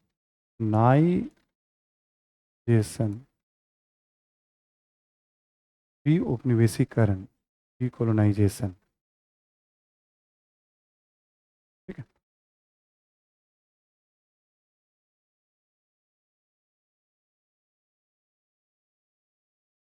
ठीक है, वी उपनिवेशीकरण हो गया आपका। दो तीन बातों को जानना है इसमें हमें। एक तो क्या है, ठीक है, यानी कारण, कारण जानना है हमें, और बाधाएं। तीन कॉन्सेप्ट है जो हमें जानना है इसमें। ठीक है, क्या, कारण के बारे में और बाधाएं के बारे में। आप सबको याद होगा उपनिवेशीकरण, याद है सभी को? कैसे यूरोपीय देशों ने या बाकी अन्य, जापान वगैरह ने भी पूरी दुनिया को उपनिवेश बनाया था। अब इसमें है उन उपनिवेशों की आज़ादी की कहानी। उन उपनिवेशों को आज़ादी क्यों मिली, एक भारत को आज़ादी क्यों मिली, उसमें हमने करीब 50 घंटे 40 घंटे का अध्ययन किया। अब दुनिया के 200 देशों की आज़ादी के बारे में पढ़ेंगे हम। एक एक घंटा भी रख दें हम तो 200 घंटे हो जाएंगे। ठीक है, हिस्ट्री को मैं बीच में इसलिए बताता हूँ आपको समझे कि हिस्ट्री का कोई अंत, वो कहते हैं ना, ना आदि है ना अंत, मतलब कहाँ से स्टार्ट करें कहाँ अंत करें कहना बहुत मुश्किल होता है। विश्व इतिहास का सिलेबस बहुत ओपन है। आयोग कभी भी ऐसे प्रश्न को पूछ करके आपको सरप्राइज कर देगी, आपको लगेगा ये क्या हुआ। यदि आप सरप्राइज हो गए तो आप ट्रैप हो गए। इतनी तैयारी के बाद आपको पता होना चाहिए कि हम समझ नहीं पा रहे इस क्वेश्चन को, तो कोई नहीं समझेगा, गोली मारो इसको। ठीक है, आगे बढ़ो। वहां पे आप ट्रैप हो गए, क्या हुआ, हमें तैयारी, तो फिर तो आप ट्रैप हो गए ना। मैं बार बार आपको याद दिलाता हूँ, 45% पे लोग आईएएस बन जाते हैं मेंस में, जीएस में। 45% क्यों आता है? फर्स्ट पेपर में तो वो भी नहीं आता है। फर्स्ट पेपर में किसी को देखिएगा आप, टॉप 10 में भी कोई आया होगा तो पिछले 12-13 वर्षों में रेयर आपको 125 वाले कोई मिलेंगे, 50% वाले। 100 नंबर के आसपास ही चलते हैं वो फर्स्ट पेपर में। 250 में 100 नंबर कितना परसेंट हो गया आपका? 40 या 40 ही होगा, 40 ही होगा ना मेरे ख्याल में। हाँ, 40 के आसपास जो भी रख लीजिए आप। यदि एक आईएएस 45% एवरेज नंबर पा रहा है जीएस में, तो फर्स्ट पेपर में वो 40 ही पा रहा है वो। क्योंकि क्वेश्चन का लेवल ऐसा रहता है, कभी सोसाइटी में कभी हिस्ट्री में, जहां आपको अप्रोच करने में वो टाइम सेव करना है। हाँ, आइडिया वाला कोई भी सवाल हो तो खाली ब्लैंक नहीं छोड़ा जाता है उसको।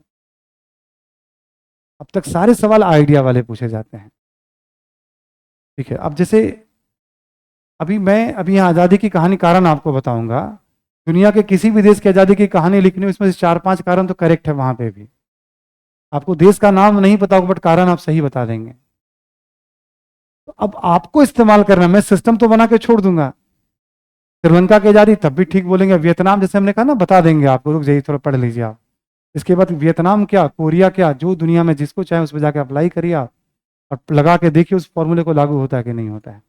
ये फार्मूला भारत पे भी होता है, भारत को आज़ादी क्यों मिली, उस भारत पे भी लागू हो जाएगा, जबकि हमने ऑलरेडी पढ़ लिया हमने, है ना।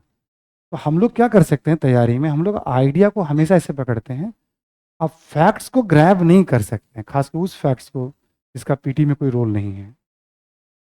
ठीक है, तो यहाँ दो तरह के, एक तो जो कर सकते हैं वो कर लेते हैं हम लोग, फिर एक सजेशन है, वो सजेशन आपको मैं दे दूंगा कि आप कभी कहानी के तौर पे उसको पढ़िएगा आप, जो अलग अलग दक्षिण अफ्रीका में क्या हुआ तो यहाँ क्या हुआ। ठीक है, जब आपको मौका मिले पढ़िएगा, नहीं भी पढ़ेंगे तो कोई फर्क नहीं पड़ना आपको उससे। देखिए आप जरा विउपनिवेशीकरण क्या है, विउपनिवेशीकरण क्या है।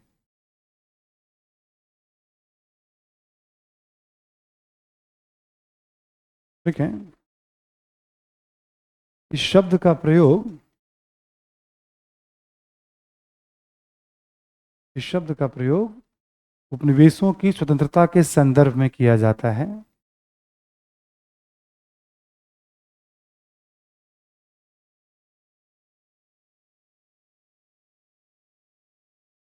उपनिवेशों की स्वतंत्रता के संदर्भ में किया जाता है।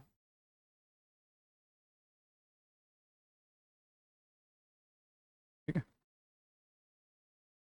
ठीक है, कि द्वितीय विश्व युद्ध के पश्चात, द्वितीय विश्व युद्ध के पश्चात पश्चात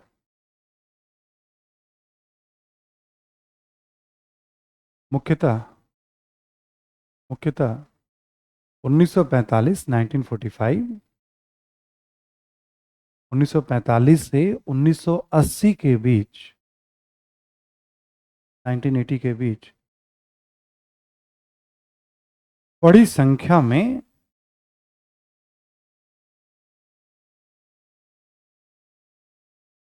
में राष्ट्रों को स्वतंत्रता मिली।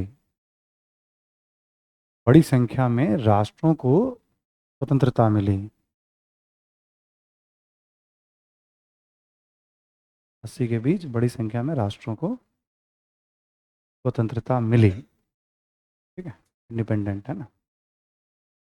तो विउपनिवेशीकरण 45 से 80 के बीच बड़ी संख्या में जो राष्ट्रों को आज़ादी मिल रही है उसके लिए इस शब्द का यूज किया जाता है। गुलाम कैसे बनाया गया ये तो पढ़ ही लिया था आपने। अब आज़ाद क्यों हो रहे हैं इसको हम देखते हैं। एक बार फिर मैं आपको याद दिला दूं, ऐसे बोल करके एशिया में आप नोटिस कर लीजिए, आप केवल हम लोग बात करें, अब आज के डेट में भारत भी है, पाकिस्तान भी है, बांग्लादेश भी है। ये सब 47 में, हम लोग 15 अगस्त 47 में आज़ाद हुए थे। श्रीलंका है, बर्मा है, इंडोनेशिया है, मलेशिया है, कंबोडिया है, लाओस है, वियतनाम है। ठीक है, सब अलग अलग, 49 में इंडोनेशिया, 57 में मलेशिया, 62 63 में सिंगापुर, 45 में चाइना। ठीक है, 54 में कंबोडिया, वियतनाम और लाओस है, 48 में बर्मा। ठीक है, देखते देखते 45 से एशिया वाले पहले हो जाएंगे आज़ाद। ठीक, अफ्रीका में थोड़ा और टाइम लगेगा। 1980 में जिम्बाब्वे आज़ाद हुआ था, स्वतंत्र हुआ था। रॉबर्ट मुगाबे थे और स्मिथ वगैरह थे वहाँ पे, है ना, 80 में। तो अफ्रीका में थोड़ा विलंब से होगा। मान लीजिए हम अंग्रेजों के उपनिवेश की बात करें हम, जैसे घाना 1957, एक नाइजीरिया 1960 61 के आसपास, केनिया में केन्याता करके नेता थे, तंजानिया न्येरेरे कर जूलियस न्येरेरे, बहुत वहाँ के बड़े फिगर हैं। मतलब ये सब 58 से 62 के बीच में आज़ाद। मतलब ज़्यादातर ब्रिटिश उपनिवेश 1956 57 से 62 के बीच में अफ्रीकी उपनिवेश आज़ाद हो गए। फ्रांसीसी उपनिवेश भी इसी बीच में आज़ाद, मतलब 65 तक आते आते मैक्सिमम उपनिवेश आज़ाद अंग्रेजों और फ्रांसीसियों को अफ्रीका में भी हो गए। उसके बाद कुछ कुछ चलता रहा, जैसे पुर्तगाल थोड़ा विरोध करता रहा तो ठीक है, उसका लंबा चला और थोड़ा समय लगा कहीं कहीं पे, लेकिन 80 तक में लगभग उपनिवेश स्वतंत्र हो गए। तो क्या कारण था उपनिवेशों की स्वतंत्रता के? तो एक बहुत बड़ा कारण तो द्वितीय विश्व युद्ध को ही माना जाता है। बट किसी भी राष्ट्र को आज़ादी मिली तो सबसे पहला महत्वपूर्ण कारण क्या माना जाता है? राष्ट्रीय आंदोलन। कोई भी राष्ट्र स्वतंत्र हुआ तो पहला कारण क्या है? वहां आज़ादी की लड़ाई, राष्ट्रीय चेतना का आविर्भाव, उदय। दुनिया का कोई भी देश हो आप, अंगोला हो वहाँ पे भी यही लागू होता है, मोजाम्बिक में भी यही लागू होता है, हर जगह यही कॉन्सेप्ट लागू होता है। अब लिखिए आप वी उपनिवेशीकरण के कारण।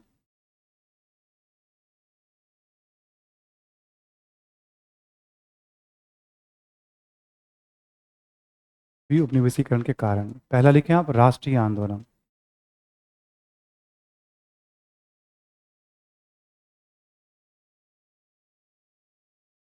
राष्ट्रीय आंदोलन लिखें कि किसी भी राष्ट्र की स्वतंत्रता में, किसी भी राष्ट्र की स्वतंत्रता में,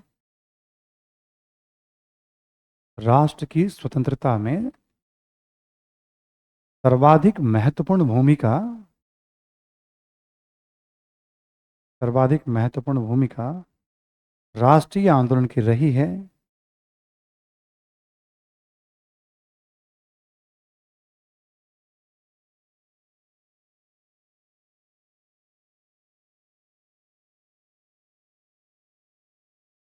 राष्ट्रीय आंदोलन की रही है। किसी भी राष्ट्र की स्वतंत्रता में महत्वपूर्ण भूमिका राष्ट्रीय आंदोलन की रही। ठीक है, कोई भी आज़ादी हो, नॉर्मल कॉन्सेप्ट हो गया आपका, इसमें कुछ कंफ्यूजन तो नहीं है ना। हमें आज़ादी मिली आंदोलन के कारण ना। ठीक, ये कॉन्सेप्ट है, हमेशा रखें, इसी में लिखें। ठीक है, उपनिवेशों में, उपनिवेशों में राष्ट्रीय चेतना के उदय को,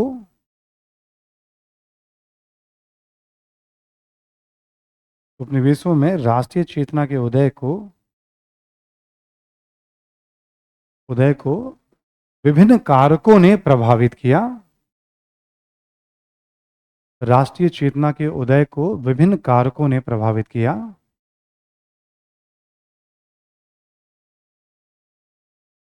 विभिन्न कारकों ने प्रभावित किया, लिखिए आप, जैसे, जैसे साम्राज्यवादी देशों के द्वारा उपनिवेशों का शोषण,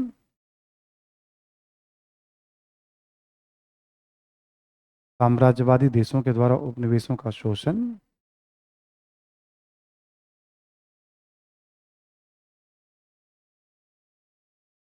कॉमा देके लिखें आप, पाश्चात्य शिक्षा का प्रसार, पाश्चात्य शिक्षा एवं आधुनिक विचारों का प्रसार, पाश्चात्य शिक्षा एवं आधुनिक विचारों का प्रसार।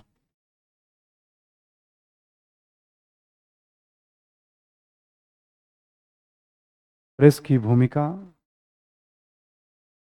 प्रेस की भूमिका, कॉमा, नस्लीय भेदभाव की नीति, नस्लीय भेदभाव की नीति,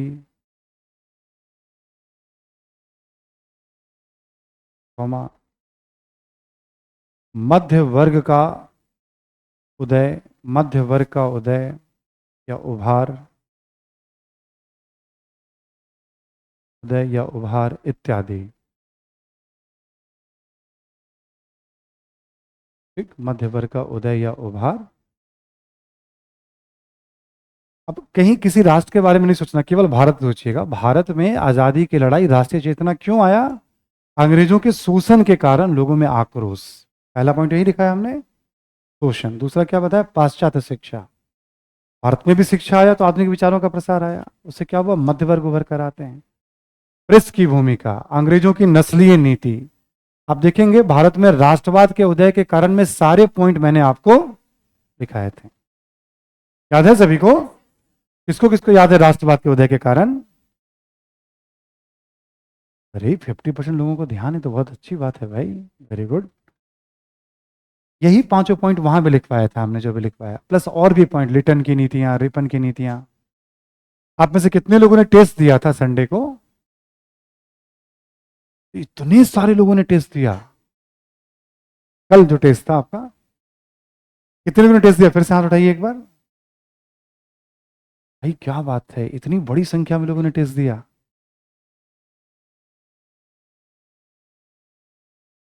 ऑनलाइन बच्चों को लगेगा अरे भाई लोग बहुत लिख रहे हैं, बहुत पढ़ रहे हैं। मतलब क्लास का जो ऑफलाइन का स्ट्रेंथ है उसमें मुझे लगता है 10% लोगों ने भी टेस्ट नहीं दिया।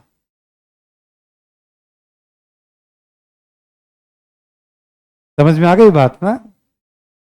ध्यान रखिएगा, जितने कोचिंग में बच्चे पढ़ते हैं ना, उसका 0.11% भी सिलेक्शन नहीं होता है। सारी कोचिंग मिला दीजिए तो आप,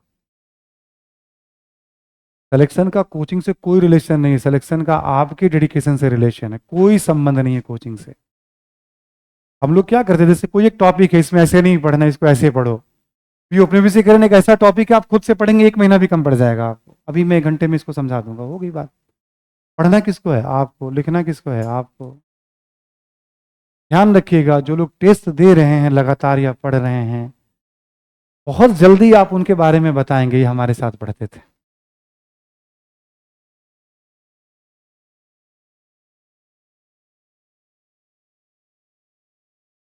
सुन पा रहे हैं ना सभी लोग? हम इतिहास जरूर आपको पढ़ा रहे हैं यहाँ पे, बट ये ध्यान रखिएगा, आप इतिहास बनाने आए हैं, इतिहास बताने आए हैं, आप सोच लीजिएगा। यदि आप इतिहास बताने आए तो तैयार हो जाइए, आप टेस्ट मत दीजिए। आप पूरा प्लान करके इतना टाइम दे करके टेस्ट रखा गया, और क्लास में आप, ठीक है ईमानदारी से जो लोग हाथ उठा रहे हैं, आप यहाँ बैठते तो सही आकर के, समस्या होती तो नहीं लिखते, आप वापस चले जाते हैं। आप क्या अलग से कोई चमत्कार थोड़ी होगा, आपको कहते मेरा होता नहीं सिलेक्शन।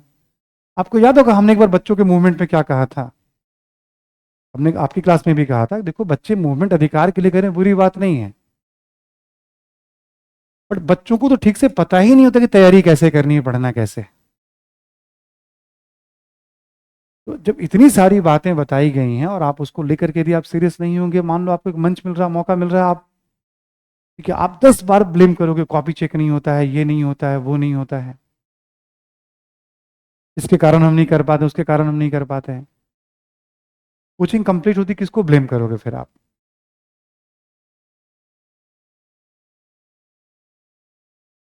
किसको करोगे ब्लेम? किसी को नहीं करोगे। किसी को तो बोला, मुझे तो नहीं बोला ना। ठीक है,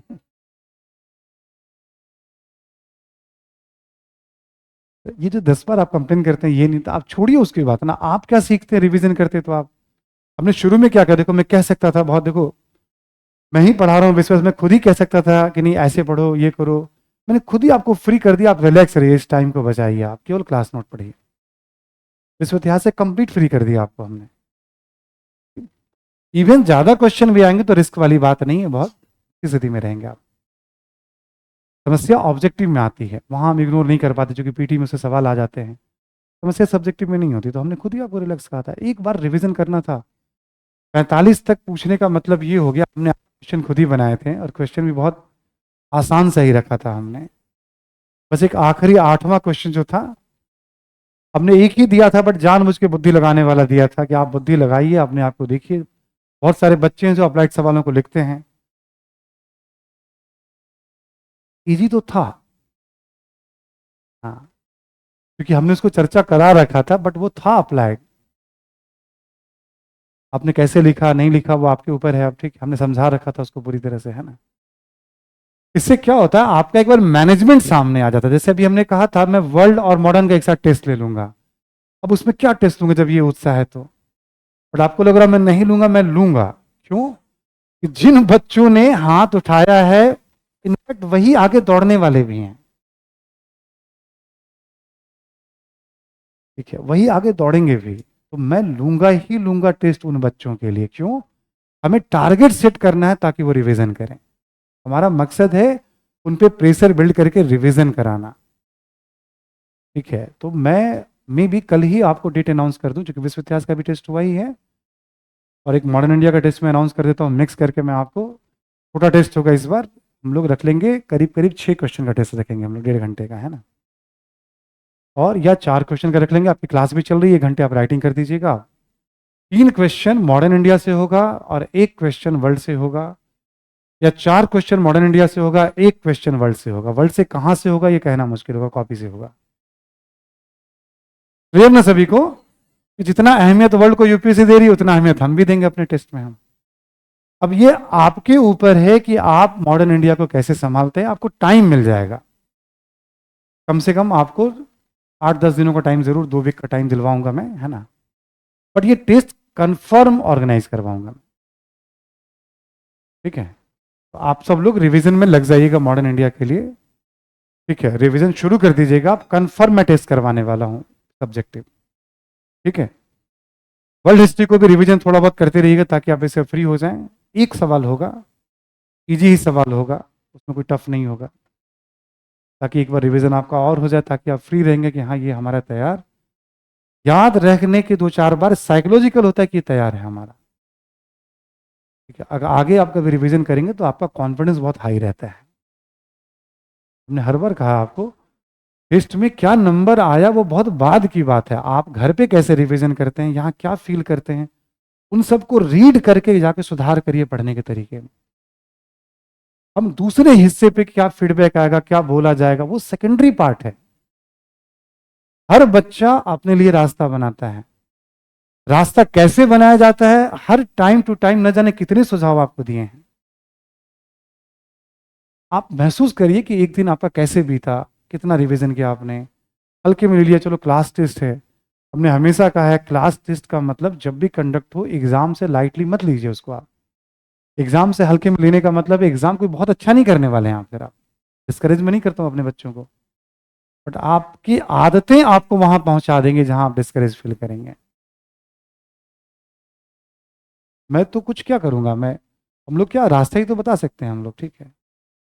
तो आप, हमने कहा एक दिन पहले का पूरा मेथड आप कैसे ऑर्गेनाइज करते हैं, सुबह कैसे प्लान करते हैं अपने आप को टेस्ट के लिए, आप आते हैं लिखते हैं क्या क्या समस्या आ रही है, बगल में एक डायरी रखिए, मिस करके उसको नोट करिए क्या क्या मिस कर रहे हैं। क्लास कोचिंग लर्न करने के लिए होता है,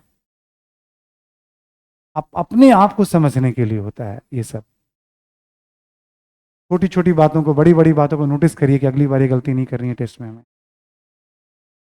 आप परिवर्तन देखिए अपने अंदर, आप कोई ऐसा थोड़ी है, मैंने आप जैसे बच्चे बैठे हुए ऐसे ही बच्चे लोग क्वालिफाई करते हैं, 2 साल 3 साल 1.5 साल 2 साल एफर्ट लगाते हैं, प्रीलिम्स के लिए अपना क्लेम करते हैं कि भाई तैयारी हमारी अच्छी है। आप जैसे बच्चे ही क्लेम करते हैं, ठीक है। मैं इसमें भी कोई ऐसा नहीं कि मैं आपको बहुत वो कर रहा हूँ, मैं इतने सारे बैचेज में पढ़ा चुका हूँ, मैं देख ही रहा हूँ बच्चे पढ़ते पढ़ते अपने लिए रास्ता बना लेते हैं। कोचिंग वही होते हैं, टीचर वही होते हैं, ठीक है। आप, तभी आपको हमने कहा था घर पे लिखिएगा रोज ताकि आप खुद से पढ़ें उसको, ठीक है। तो आपको ये सब मेथड बताया गया था बेस मजबूत रखने के लिए, ताकि कोचिंग के बाद 2-3 महीने की राइटिंग में आप मेंस में एक बार आत्मविश्वास गेन कर लेंगे पूरी तरह से ना, कि हम मैनेज कर सकते हैं 3-3 घंटे की राइटिंग 4 दिनों में। तो आप खुद बैठ के सोचेंगे कि कोई भी सवाल जब हम मैनेज कर सकते हैं तो कब तक नौकरी आपसे दूर रहेगी। जब आप उस अवस्था को प्राप्त कर लेंगे कब तक नौकरी दूर रहेगी, कब तक दूर रहेगी आपसे। हम जैसे जैसे अचीव करते हैं हमारा आत्मविश्वास रियल सेंस में बढ़ता है, रियल सेंस में बढ़ता है। कभी कभी समझाया भी है, आप अपने आसपास सकारात्मक लोगों के साथ कम से कम एक से भी रहिए, बट पॉजिटिव एनर्जी वालों के साथ रहिए, निगेटिव वालों के साथ मत रहिए, एकदम हटाइए, रूम पार्टनर भी हटाइए, ठीक है। सब कुछ मतलब कहीं कुछ क्या पढ़ाई का इन्वायरमेंट नहीं है, बातचीत नहीं, तो बेकार। आप क्लास से निकलने के बाद इधर उधर की बातें हो रही हैं लगातार, मान लीजिए आप टेस्ट नहीं दे रहे हैं, आप क्या मतलब है फिर इसकी तैयारी, काम की बात नहीं हो रही तो बेकार है फिर। यहाँ आना, यहाँ पढ़ना, ठीक है। तुम निराशा वाला आप लोगों ने हाथ उठाया इस बार, ठीक है। मैं तो क्लास में आता था, मैं पूछने वाला था, मैं भूल गया था, ठीक है। ऐसा थोड़ी होता है कि आप टेस्ट ही ना दें, मतलब यहाँ रह करके क्यों नहीं देंगे आप।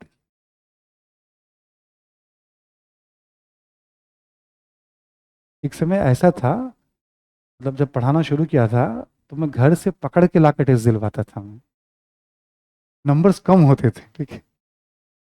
जरा उठा के ले आओ, टेस्ट क्यों नहीं दिया वो, ठीक है। एक बार ऐसा भी रह चुका, अब संख्या बड़ी हो गई है तो संभव नहीं हो पाता कि कौन कहाँ है कैसे है, मतलब ऑनलाइन बच्चे भी हैं बहुत सारे। तो हमें तब भी पता था कि राइटिंग की भी अपनी एक अहमियत है।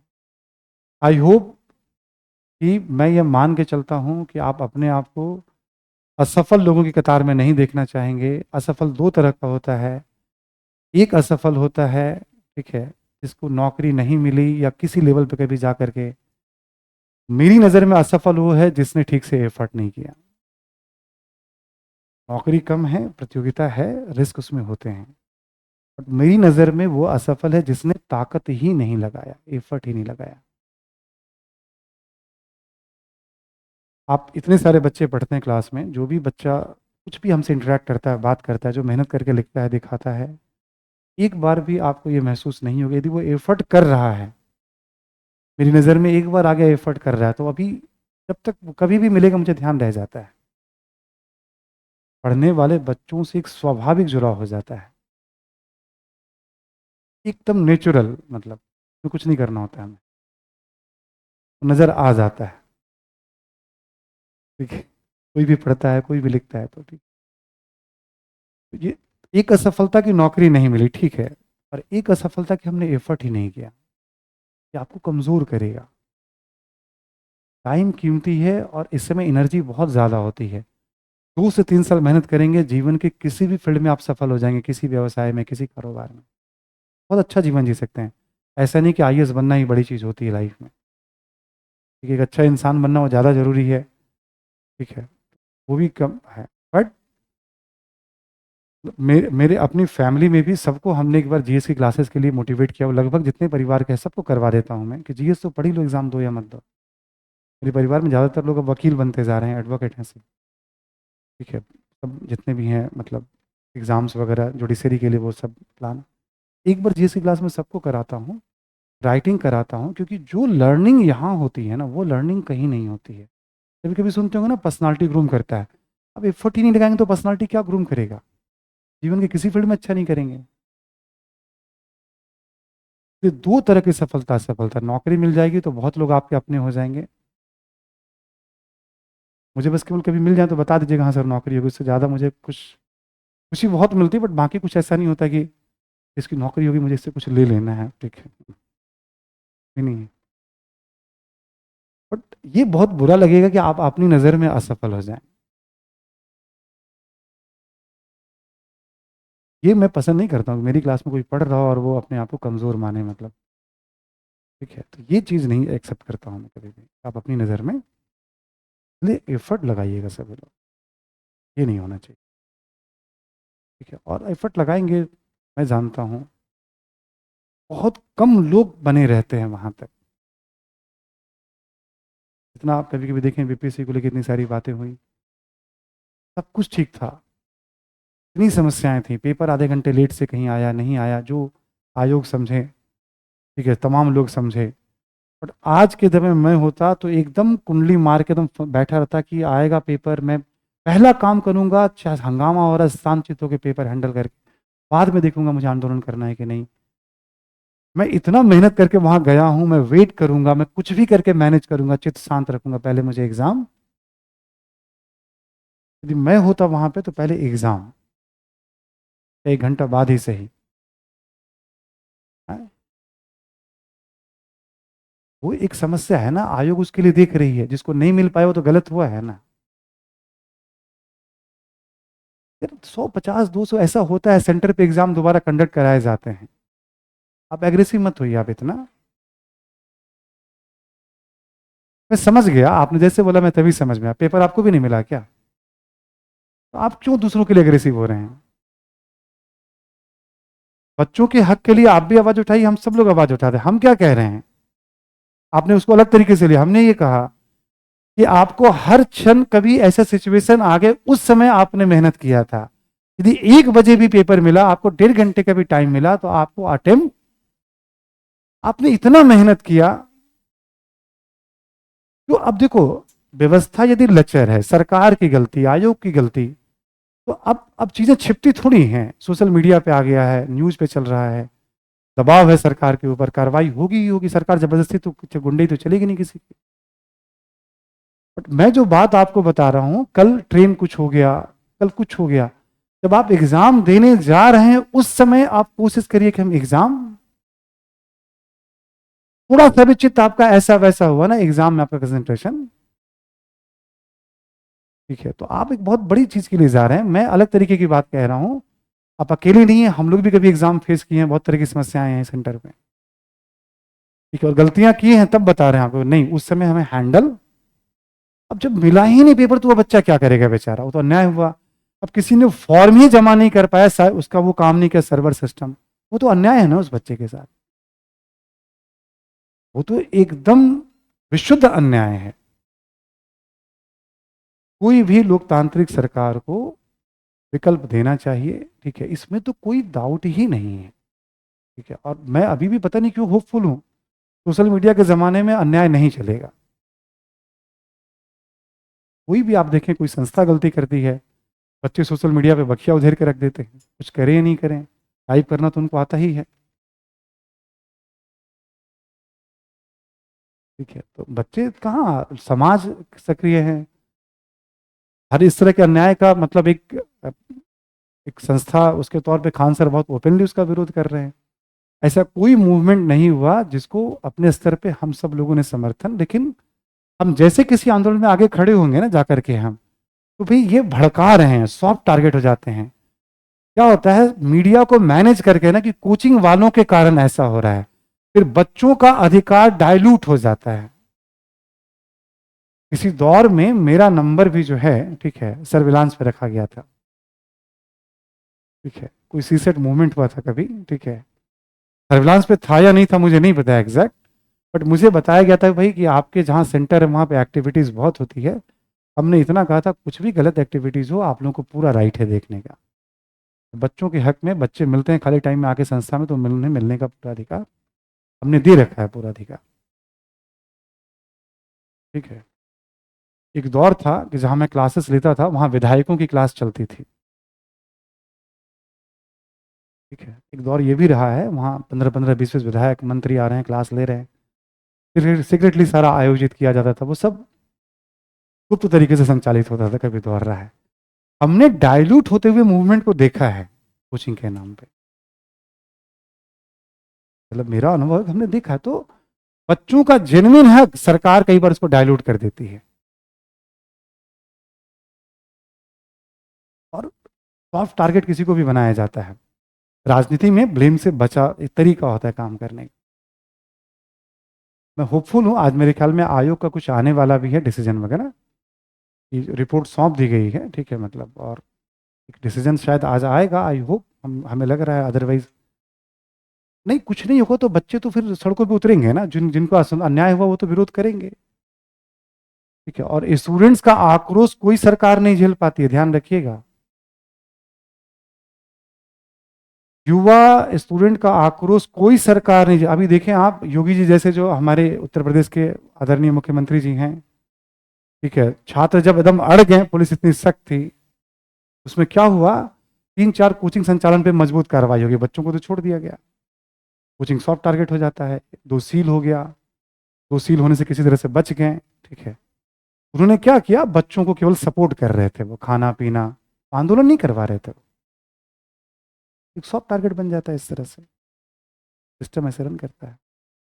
हम लोग होप करते हैं कि बेस्ट हैं, और मुझे लगता है कल एक खान सर का इंटरव्यू भी देखा हमने इस पे, उन्होंने कहा कि नहीं, अन्याय को तो हम टॉलरेट नहीं करेंगे, हम वो उस जगह पे हैं जहाँ से वो विरोध कर रहे हैं, ठीक है, और सरकार से संवाद भी कर रहे हैं वो, ठीक है कि नहीं, आप ठीक करिए इसको आप। कल कई पत्रकारों ने पूछा उनसे, नहीं बोले, उन्होंने बोला मैं योजना नहीं बताऊंगा कल क्या करने वाला हूँ, लेट्स सी वो क्या करते हैं वो लोग भी, और भी बहुत सारे लोग हैं वहाँ पे, अच्छी बात है ये, गलत बात नहीं है शिक्षक का आना इसमें, कुछ भी गलत बात नहीं, ये भी अच्छी बात है, लेकिन सरकार सॉफ्ट टारगेट कर लेती है। जैसे अपने आप क्या देखेंगे आप, कोई समस्या होती तो उद्योगपतियों को दोष दे दिया जाता है, उद्योगपति क्या गुनाहगार हैं क्या? जो उद्योगपति लाखों लाख हजारों हजार लोगों को रोजगार देते हैं, इतना रेवेन्यू देते हैं, सरकार गलत फेवर करती है किसी कीमत पे, वो गलत हो सकता है, उद्योगपति कैसे गलत हो सकते हैं? तो अपने यहाँ क्या होता है, तुरंत सॉफ्ट टारगेट पकड़ के मीडिया में। ठीक है, यदि हमने बहुत सारे कोचिंग संचालक को देखा, सर का भी इंटरव्यू कल कुछ किसी ने शेयर किया कि भाई सब लोग प्लान कर रहे हैं वहाँ पे जो सेंटर था उसमें अन्याय हुआ उसका विरोध किया जाएगा, तो मुझे तो अच्छा लगता है कि गलत नहीं होना चाहिए कभी, हमेशा ध्यान रखना। बट एग्जाम देने गए हैं आप, उस समय कोशिश करिएगा कि आप एग्जाम दीजिए, समस्याएं आएंगी, आ सकती हैं, ये हमेशा ध्यान रखिए, क्योंकि आपकी पूरी पढ़ाई उस पर टिकी हुई है।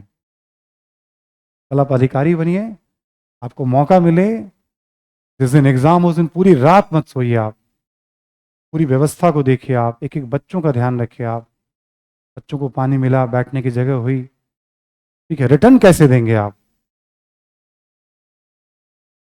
इस तरह के भाव लेकर के आप कोई अधिकारी बने और आक्रोश में आकर के बच्चों पे हाथ उठा दे, ठीक है, ये सब भी अच्छी बात नहीं है ना। आप सब मुखर्जी नगर वाले ही हैं, ये जितने लोग हैं सब मुखर्जी नगर वाले हैं, ठीक है। हमने खुद अपनी आंखों से देखा है, बहुत लोगों को इंटरव्यू लिया है, ठीक है। तो आप कितना भी आक्रोशित हैं, आप सब लोग उस जगह पे रहे हैं आप, ठीक है। आप ऐसे तो नहीं कर सकते ना दुर्व्यवहार आप, ये तो एक कोई मीडिया पे आ जाता है, बाकी चीज़ें मीडिया पे नहीं आती हैं, है ना।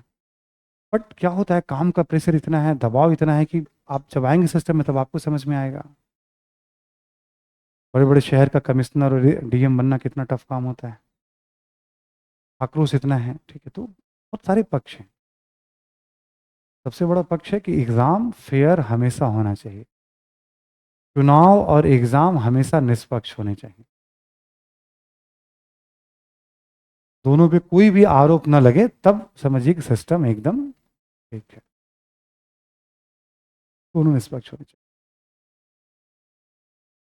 हर बात अभी हम लोग की आई थी टेस्ट पेपर से, तो आप सब लोग टेस्ट दीजिएगा। मैं कल डेट बताऊंगा आपको मॉडर्न इंडिया और वर्ल्ड हिस्ट्री के टेस्ट के बारे में, आप उसको मैनेज करिएगा जितना मैनेज कर सकते हैं आप लोग, ठीक है ना। आगे बढ़िए, लिखें आप इसमें कारण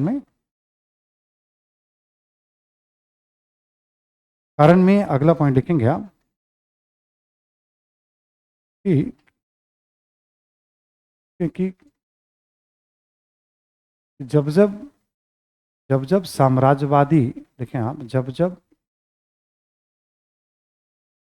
साम्राज्यवादी देशों पर संकट आया,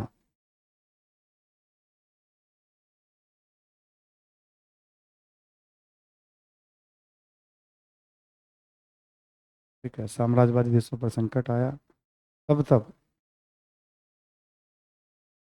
उपनिवेशों में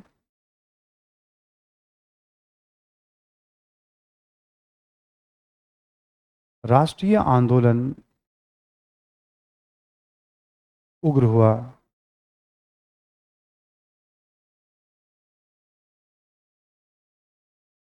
जैसे जैसे प्रथम विश्व युद्ध, महामंदी,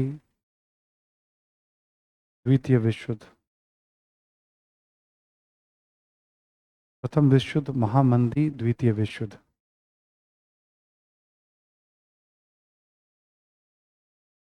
तब उग्र हुआ है। अब भारत में देख लीजिए आप, फर्स्ट वर्ल्ड वॉर के दौरान आंदोलन चला, महामंदी के दौरान आंदोलन चला, द्वितीय विश्व युद्ध के दौरान आंदोलन, क्लियर ना सभी को? तो क्या वियतनाम में नहीं चला? क्या वियतनाम में भी आंदोलन चला? क्या बर्मा में नहीं चला? बर्मा में भी चला। इंडोनेशिया में नहीं चला? वहां भी चला। क्या मिस्र में नहीं चला? वहां भी चला। जब मैंने आपको क्या बताया था, कॉन्सेप्ट के रूप में मैं आपको ऐसे रख दूंगा जहां कॉन्सेप्ट की समस्या नहीं आनी है। एग्जामिनर को भी पता है कि 200 देशों की आज़ादी की लड़ाई कोई पढ़ के नहीं आ सकता है। वो बोल देगा कि अंगोला में संघर्ष कैसे हुआ, बस आपको इतना पता रहे, हाँ पुर्तगालियों का उपनिवेश था अंगोला। अब आप सोचोगे पढ़ के लिख देंगे अंगोला के बारे में, तो ये तो अपने आप को बेवकूफ़ बनाना है। कॉन्सेप्ट की राइटिंग करिए और निकल जाइए वहां से आप। ये सब हुआ होगा। जब मैं बता रहा था नंबर कम या अधिक की बात मैं कर रहा था, इसलिए तो मैं कर रहा था आपको मैं। ये भी था। एक और पॉइंट लिखें इसी में आप, प्रायः प्रायः किसी भी उपनिवेश में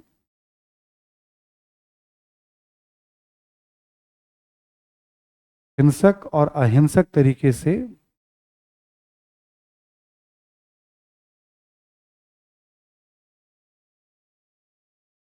आंदोलन का संचालन किया गया।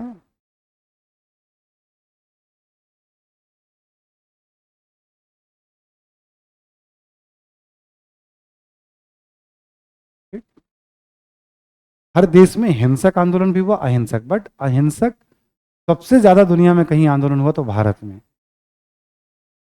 किसी भी उपनिवेश की तुलना में भारत से ज्यादा अहिंसा की धारा कहीं भी मजबूत, हर जगह हिंसक धारा, अहिंसक होता था बट उतना मजबूत नहीं था जितना ये। अद्भुत है अपना राष्ट्रीय आंदोलन का भी। ठीक है, एक बड़ा यूनिक फीचर है, तो दुनिया में कहीं भी चले जाएं आप। अगला पॉइंट लिखें आप एक और। देखिए, रूसी क्रांति के पश्चात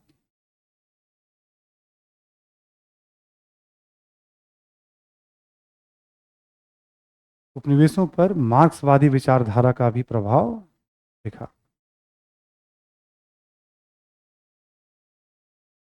उपनिवेशों पर मार्क्सवादी विचारधारा का भी प्रभाव।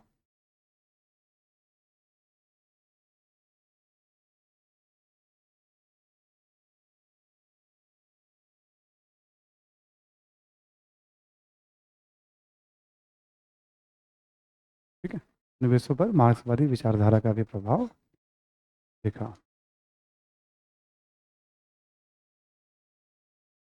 अब जैसे हमने कहा ना, किसी भी देश को आज़ादी क्यों मिले, तो पहला महत्वपूर्ण कारण राष्ट्रवाद के कारण और हिंसक अहिंसक संघर्ष के कारण। ठीक है, ये एक कॉन्सेप्ट हो गया। इस पूरी बातों को आप मॉडर्न इंडिया में बैठ के सोचो, आप आधुनिक भारत में यही सब पढ़ा ना हमने राष्ट्रीय आंदोलन में, बस बहुत सारे उदाहरण के साथ पढ़ा हमने उसको। बाकी जगहों पर उदाहरण ले पाएंगे क्या, नहीं ले पाएंगे। ठीक है, कॉन्सेप्ट रख के ही हमें चलना होगा। एक बड़ा कारण क्या माना जाता है राष्ट्रों की आज़ादी का? राष्ट्रीय आंदोलन और उससे संबंधित सारी बातें। क्लियर सभी को?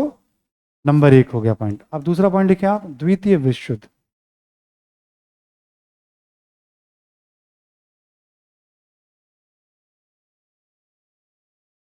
लिखें आप, द्वितीय विश्व युद्ध।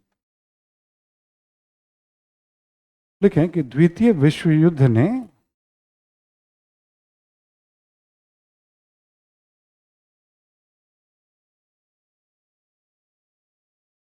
द्वितीय विश्व युद्ध ने विभिन्न प्रकार से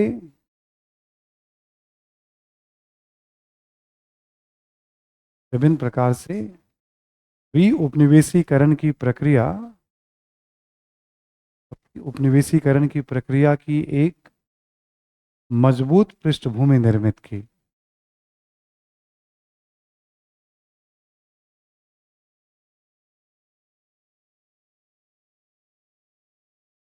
मजबूत पृष्ठभूमि निर्मित की।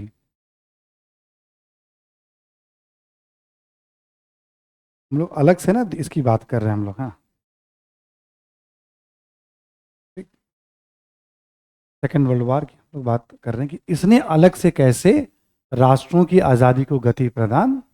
अब इसमें हम पॉइंट्स में लिखते चले जाइए आप। ठीक है, साम्राज्यवादी शक्तियां, देखिए आप, साम्राज्यवादी शक्तियां सैनिक एवं आर्थिक रूप से कमजोर हुई।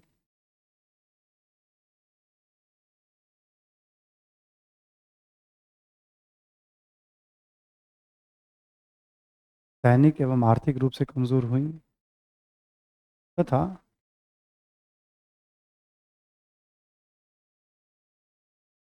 साम्राज्यवादी देशों को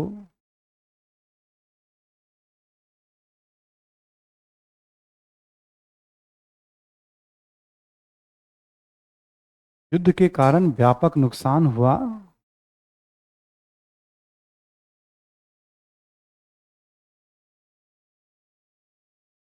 नुकसान हुआ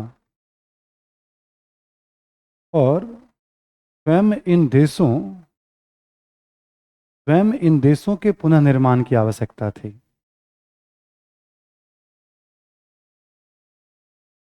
इन देशों में पुनर्निर्माण की आवश्यकता थी, जैसे ब्रिटेन, फ्रांस।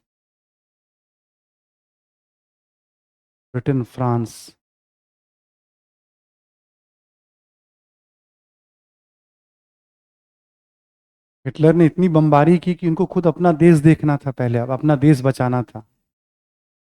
दुनिया पे शासन तो करेंगे बट अपना देश भी तो बचाएंगे ही। अब ये वाली स्थिति में आ गए थे। अगला पॉइंट लिखें आप, नेक्स्ट लिखें आप। युद्ध के दौरान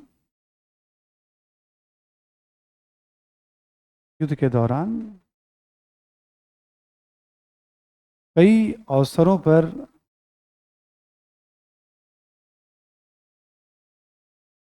साम्राज्यवादी शक्तियों को पराजित होना पड़ा।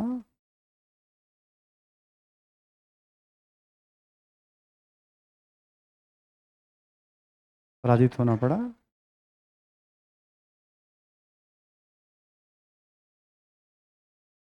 लिखें, इससे अपराजेयता संबंधी मिथक कमजोर हुआ। इससे अपराजेयता संबंधी मिथक कमजोर हुआ।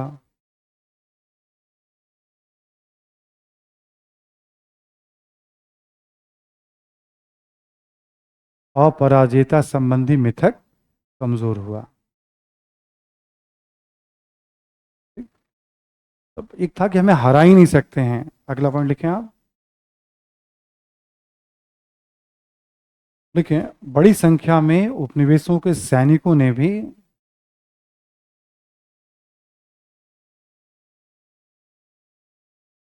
बड़ी संख्या में उपनिवेशों के सैनिकों ने भी द्वितीय विश्व युद्ध में भाग लिया।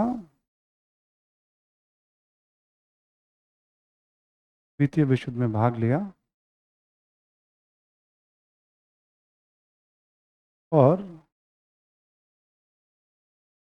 उनमें राष्ट्रीय चेतना का प्रसार हुआ।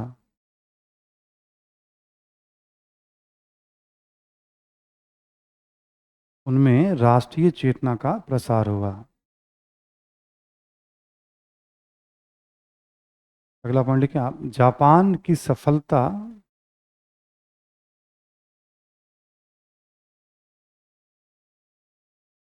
जापान की सफलता से अधिकांशतः एशियाई राष्ट्रों में उत्साह।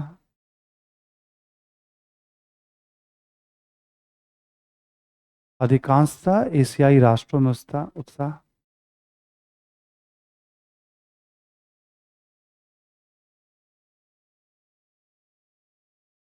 राष्ट्रों में उत्साह। नेक्स्ट लिखें आप। जापान ने एशिया में साम्राज्यवादी शक्तियों को कमजोर किया। जापान ने एशिया में साम्राज्यवादी शक्तियों को कमजोर किया। साम्राज्यवादी शक्तियों को कमजोर किया। जैसे जापान ने देखो किस पे, चाइना पे कब्जा कर लिया, यूरोपियन कमजोर पड़ गए। इंडोनेशिया पे कब्जा किया, मलेशिया पे कब्जा किया, बर्मा पे कब्जा किया, वियतनाम, सबको एक बार के लिए भगा दिया ना उसने। तो एक तो उससे प्रेरणा भी मिली कि जब जापान कर सकता है तो हम क्यों नहीं कर सकते हैं। दूसरा, जापान ने उन देशों में तो काफी कमजोर कर दिया। दोबारा ये कब्जा करेंगे, लेकिन इनकी स्थिति काफी कमजोर जापान ने। एशिया में आप ये फैक्टर देखोगे, आप जापान का फैक्टर बहुत बड़ा फैक्टर रहा। एक और लिखें आप पॉइंट।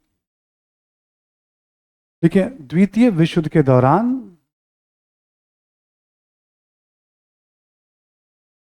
अटलांटिक चार्टर के माध्यम से या अटलांटिक घोषणा के माध्यम से, अटलांटिक घोषणा के माध्यम से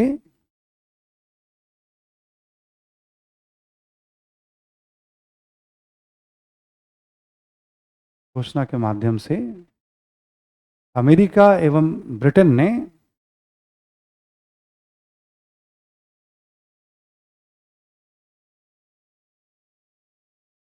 उपनिवेशों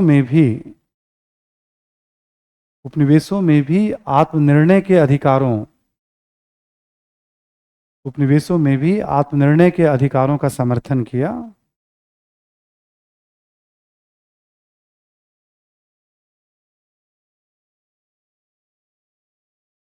अधिकारों का समर्थन किया। देखिए, इससे भी उपनिवेशों की जनता की उम्मीदें बंधी, उम्मीदें बढ़ी।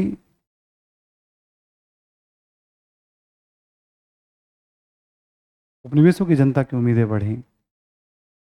जो लोग कहते थे भारत में, आपको याद होगा, सरकार को सपोर्ट करने, राजगोपालाचारी वगैरह, वो कहते थे सरकार तो खुद ही कह रही ना उपनिवेशों को आत्मनिर्णय का अधिकार दे देंगे हम क्यों ना सपोर्ट करें। तो बहुत जगह लोगों ने सपोर्ट भी किया, इवन भारत में बहुत लोगों ने सपोर्ट किया। बट वो भी इसी उम्मीद पे सपोर्ट करें ना, कल आप हमें आजादी, जब आप नहीं देंगे या डिले करेंगे तो उनमें भी असंतोष पनपेगा।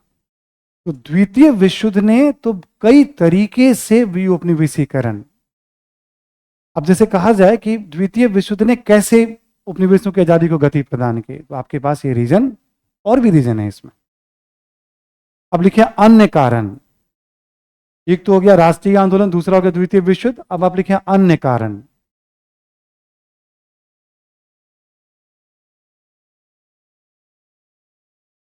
इसमें 4-5 छोटे छोटे पॉइंट्स हैं, एक लिख लें आप। अमेरिका, अमेरिका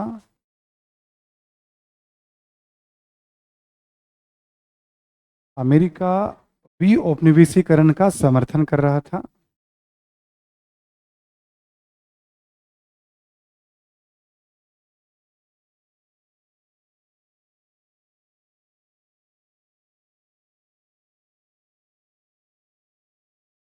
इसी में लिख लें।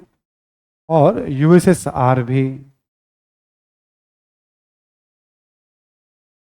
यूएसएसआर भी देखें, दोनों महाशक्तियां अपने अपने हितों को ध्यान में रखते हुए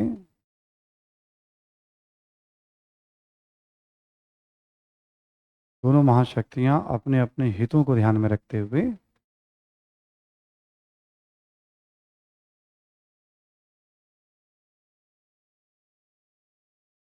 अपने अपने हितों को ध्यान में रखते हुए उपनिवेशों की स्वतंत्रता को समर्थन दे रहे थे। इनको रहता था ये मेरे गुट में आ जाएगा तो ये मेरे गुट में आ जाएगा, या यहाँ पूंजीवादी व्यवस्था आएगी, मार्क्स अपने फायदे के लिए। बट अब ब्रिटेन और फ्रांस नहीं है, अब मेन अमेरिका और यूएसएसआर ये क्या चाह रहे हैं।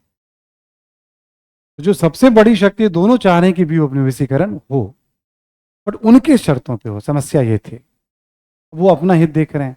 कोल्ड वार में हमने समझाई दिया था उनका हित क्या है, बट सपोर्ट तो कर रहे हैं दोनों, ये एक सच्चाई है। तो एकदम से नहीं ब्रिटेन और फ्रांस की चलनी है। जैसे एक सवाल स्वेट संकट के बारे में आया है, कल मैं डिस्कस करा दूंगा। स्वेट संकट में भी यही कॉन्सेप्ट था। अमेरिका और यूएसएसआर एक मंच पे आ गए थे ब्रिटेन और फ्रांस के अगेंस्ट में। ये भी एक रीजन था, हम कल डिस्कस करा देंगे इसको भी, है ना। ठीक है, तो अगला पॉइंट लिखिए आप अन्य में। देखिए आप यूएनओ, संयुक्त राष्ट्र संघ एवं नैम के द्वारा भी, कूटनिरपेक्ष आंदोलन है, नैम के द्वारा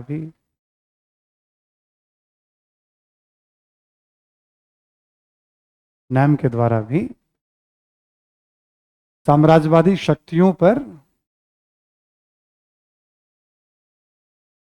शक्तियों पर नैतिक दबाव बनाया गया।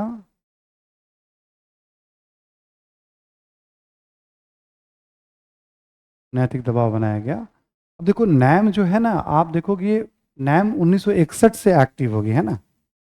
यूएनओ तो 1945 से एक्टिव हो गई, नैम 1961 से एक्टिव हो गई। 61 के बाद जिन राष्ट्रों को आजादी मिलेगी उसमें नैम की भी भूमिका। यूएन तो भाई समानता के आधार पर था ना, तो यूएन तो नैतिक दबाव बनाएगा हर एक बार महासभा की बैठक में चर्चा होगी, भाई आजादी दो इन राष्ट्रों को। अब दो या मत दो, चर्चा तो होगी वहां पे। अगला पॉइंट लिखें आप। देखिए 1947 में भारत की स्वतंत्रता का भी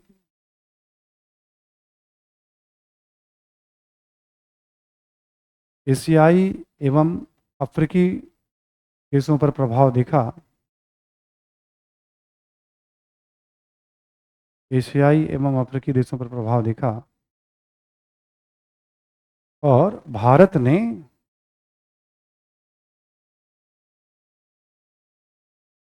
भी उपनिवेशीकरण का खुलकर समर्थन किया।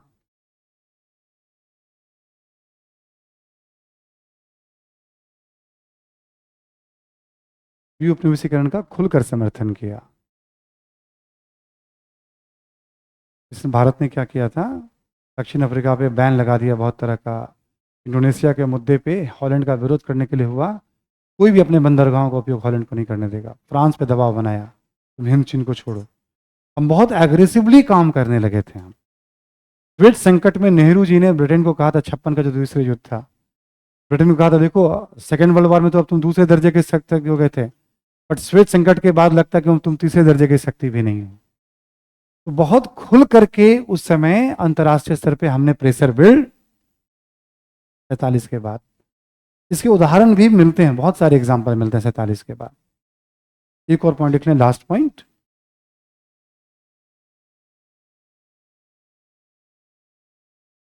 लास्ट पॉइंट में लिखेंगे आप कि 1954 में हिंद चीन की स्वतंत्रता,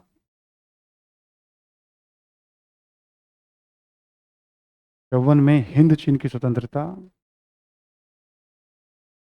1956 में पेज संकट,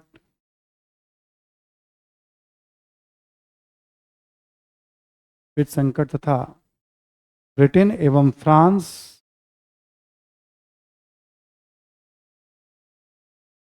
की बड़े पैमाने पर आलोचना,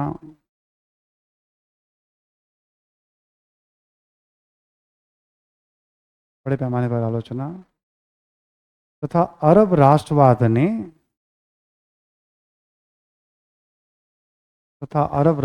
ने अफ्रीकी देशों में स्वतंत्रता आंदोलन को गति प्रदान की।